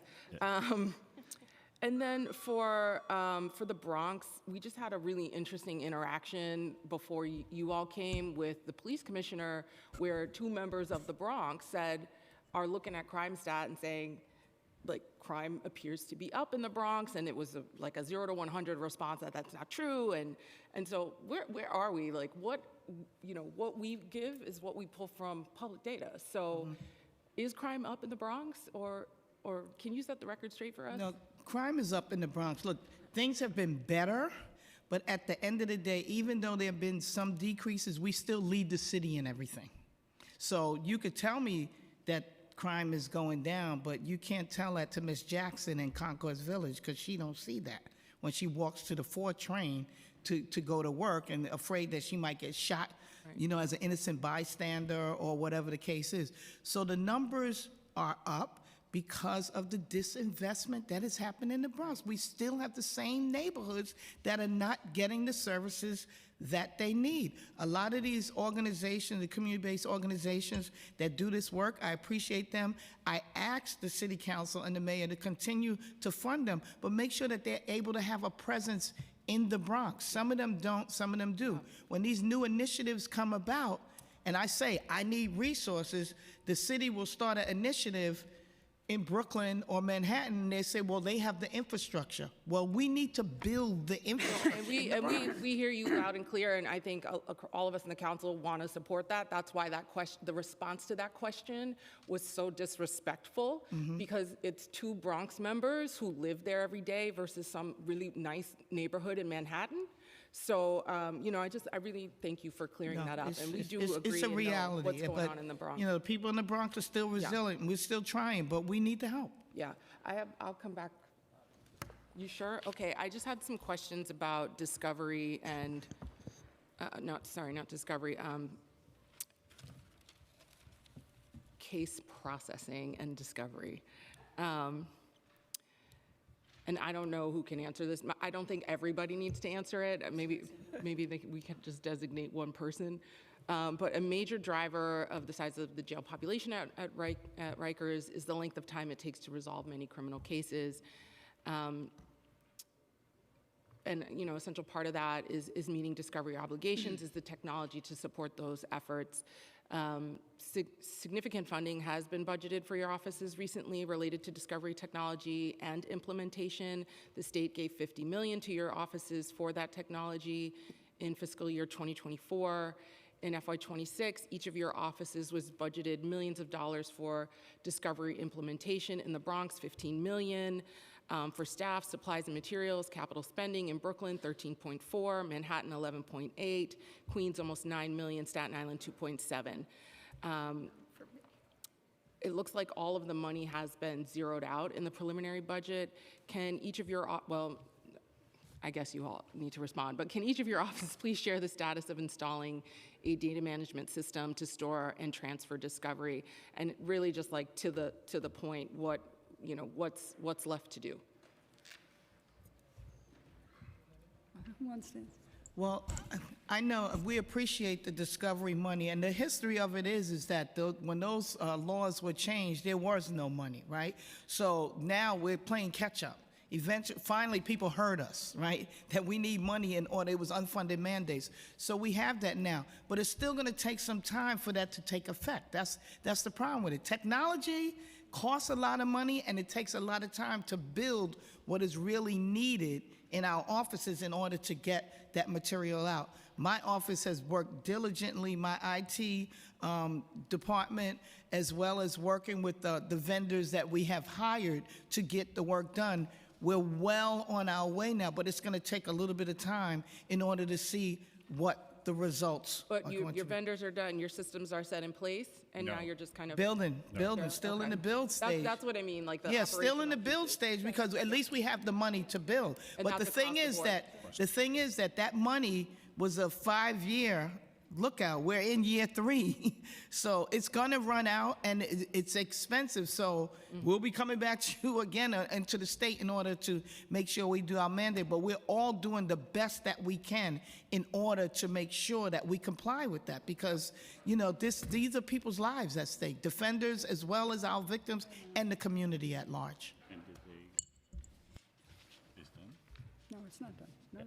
Can I just, Councilmember Nurse, I'm sorry, just to be clear, there was supposed to be like an organically created vendor that was going to build out for us in the public defenders. That has not been done yet. So it's in the process, and some of the money has been spent, but you know, as far as I know, no DEA's office has that completely built out yet. There is all in the process, so it's still ongoing, and Discovery still continues to delay the process. And you all have to each pick a different, like, procure your own vendor? I think 4 of us have the same vendor, Okay. and I think Queens has a different vendor. That No. seems absurd. No, we're all using nice. Nice. Yeah, and- nice. Yeah. Just like, I don't Nice understand. has why it. one for Yeah, no, there's an initiative underway. The 4 offices in the police department are working with what's called NICE to build out the case management, which will also build out the discovery, retrieval, collection, and turn over to the defense. That continues to work. It's very complicated because they started from different systems, and they have to integrate with the police department system, so it's underway. In Staten Island, we use a different system, one that is more from the statewide perspective, and so ours already operates, so we don't exactly have that same problem. So you're up and operational with your system? No, we're not going to use NICE. We use the system. No, but I'm saying, I'm just confirming. Yeah, ours is for the most part operational. We still have problems with when we have to download large amounts of information, say people's cell phones, a lot of body-worn cameras, so that physical infrastructure problem we have. But in terms of sort of that operating system platform, we have ours in place. But again, we are much smaller, No, I comparatively understand. speaking, a smaller office, but we've had one in place. I think that ours is the closest because the Bronx started first, because it was 4 officers. The Bronx started first. I actually had a meeting with them recently to find out what's the status. The build is happening. We're very close to being operational. And I know that the defenders have taken our clients of the NICE system as well. So the Legal Aid Society and I believe Bronx Defenders also. But, you know, there's always issues and things that we still have to iron out as you build it out. So we're the closest. We've used the money. We spent about 60% of it in order to do the build. But, you know, again, like I said, it takes time. It absolutely takes time. So we also do not use NICE. So 2 years ago, we purchased a new case management system, which we said we purchased, but we are building it out as well. The next year, we had a lot of IT-related expenses, including firewalls, servers, storage related to the planned data center. But we are still building it out as well. I have to tell you, I don't know what we would have done without that funding, because the new discovery obligations were such that it was so large that without that funding, it would have been very difficult. But we're all building out our systems, and it's getting much better. I don't have anything to add. Yeah, no, I guess it would be good to keep track on that, and you know, I'll yield the floor, but it just seems like from a systems perspective, if you all are trying to do the same task, I'm unclear why we don't have a unified system, with, you know, a singular vendor. I'm sure there are a lot of reasons for it that we can follow up with, but it just seems like there might be some cost savings and efficiency to have a standard system. Thank you, Chair. Thank you so much. All right, so next we'll hear from Councilmember Conesteel, and then Caban, then Gutierrez and Sanchez, and then Wong. We're a little bit behind schedule. We have CCRB waiting, so we're going to be a little bit tighter with the 4-minute rule. Thank you. Well, I have 2 DAs in my district, so no, but I'll be quick because I really just want to. I've been here way too long. So the Justice Centers, and I hear you, Staten Island. I know that the Justice Center is something that you've been waiting for. The Bronx, it does have a Justice Center. It is not a physical location, though. It is not like we're trying to, and I want to make sure to, address that narrative because I don't want it to be looked at as a checkbox, right? It isn't a checkbox, and so from you, DA Clark, is $2 million what you are asking for in capital for the Bronx Justice Center? Well, for capital, there needs to be an assessment. There's a lot of issues connected to the capital. So we have a space that's dedicated. It's an HRA building. There's supposed to be a transfer to DCAS. So, that's an intergovernmental thing that you all have to figure out, right? Yes. And then once whoever the landlord is going to be needs to have the assessment done as to what that capital cost is really going to look like. I could guess and tell you, I think it's going to be about $20 million. I walked through it, right? But what do I know? And by the time it gets done, it's always more money. Yeah. So the problem is we need to transfer from one agency to another, and then there needs to be the assessment of what the capital can be, and then move from there. The $2 million is operational. So right now, CJI is, CJI is in there, right? They're doing some of the work, but we need that baseline, so that $2 million, they continue to operate, but the facilities need to be brought up, the outside, the inside, everything. I was at the walk. So that's what we're waiting for, and that's what we're asking that the city do that. That doesn't necessarily come to me, but I want to advocate for whether it's DCAS, HRA, or whoever else from the city is going to maintain the building, because it is a city building, to do that assessment so that we can start getting those renovations and upgrades done. Perfect. And right, so Staten Island, so Mike and I go through this. Like, we both say neither one of us have one, and we really don't, because it's not really work. He got capital money, I got operational money, right? Mm-hmm. He needs operation in the building, I need capital to get it done. So neither one of us really have it until we get the dedicated funds. Yeah.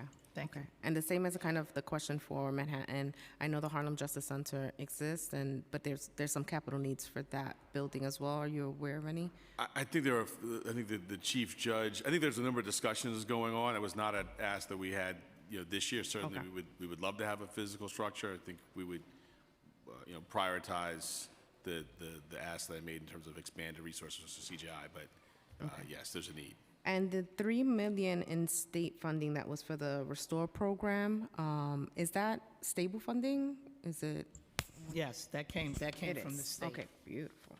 So we're looking forward to putting that to use to get that done. We're in the process now of interviewing providers to see who is going to be the providers of that. And there's also academic parts of it as well. So we're getting close. That final interviews that happen now. We brought down, I think we had 10 vendors that applied. We've narrowed it down. We're doing the final interviews, and then hopefully we'll be able to get it working. Okay, perfect. And the asset forfeiture money, the $9 million that you spoke of, is that the full ask? You're looking for the restoration of the $9 million for the asset forfeiture money? So we've started, and I would say in the written testimony, I broke it out. For the Neighborhood Navigators, which is the BRID program, that's about $2,500,000 per year to keep it up and running as it is. And the court-based navigators would be about $2 million for you. That was the Fortune program. So 4 total? Yeah, 4.5. 4 total? Okay. Okay, that was it. Oh, look, I made it. All right.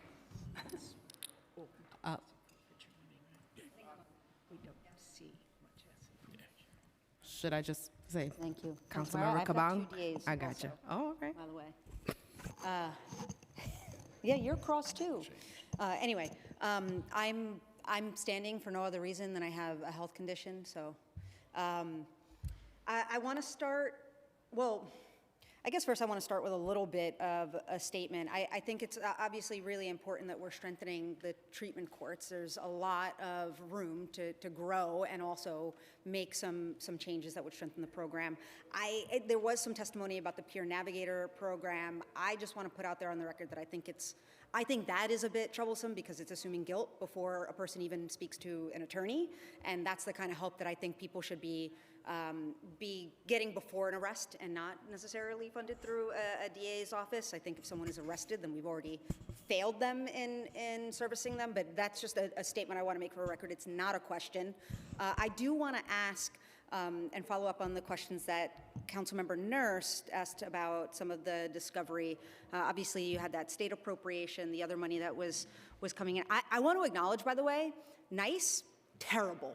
Like, like I understand that that's causing you guys a lot of problems and things that are not your fault, and it's causing the defenders problems. I also think it's obviously a really big problem when PDFs get sent to defenders that like aren't labeled, there's different information that isn't sorted in any particular way, and of course that's causing case delays, so I want to acknowledge that. But to follow up on the questions that were asked, the money that was allocated, can you confirm just very quickly, has it all been, what has been spent so far? And that's, you know, I think the 50 million that was appropriated in FY24, and then FY26 respectively, the Bronx 15, Brooklyn 13.4, Manhattan 11.8, Queens 9, Staten Island 2.7. How much of that has been spent? And then I know DA Clark, you said that you're the closest to having the system fully up and running. When do you think you'll have your system up and running? So what have you spent? When do you think you'll be up and running? I'll jump in on the funding. So there's one allotment, there's one tranche of money, $50 million for capital funding that came originally, and that has, by everyone's office, has been designated for spending, if not actually going through. As you know, Councilwoman, sometimes it takes a while to do, but that's been implemented.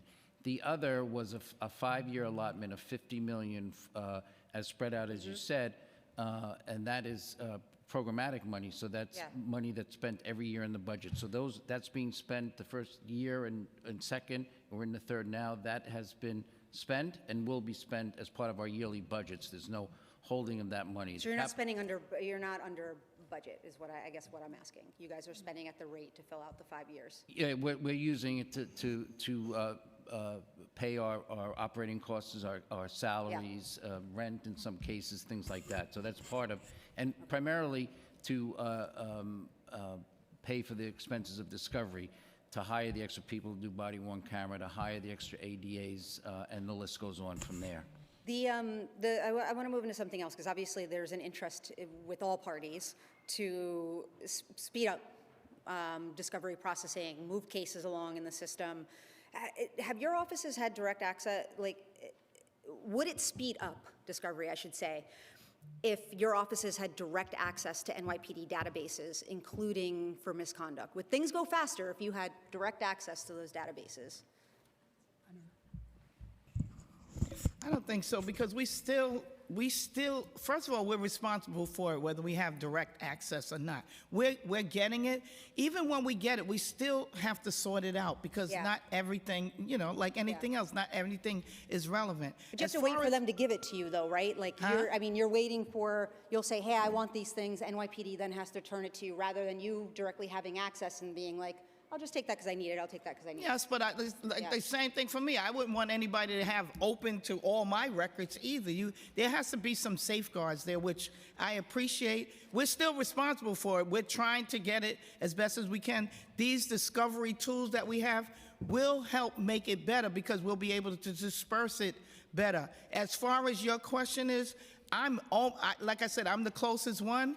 We should be up and running by mid-spring. I already had a talk with them. They've talked to the defenders. We're just about ready. We're ironing out certain things, and I Could everybody else just give a quick, like, when you think you'll be up and running, and then, Chair, I have 2 more questions, and that's it. So in terms of direct access, I wanted to say one of the big drivers of delay is not what's electronic, it's what's still on paper. I know that PD has said they're starting to convert things electronically, but that is still the biggest driver of delay, is trying to track down an individual officer who has written something or has something on paper.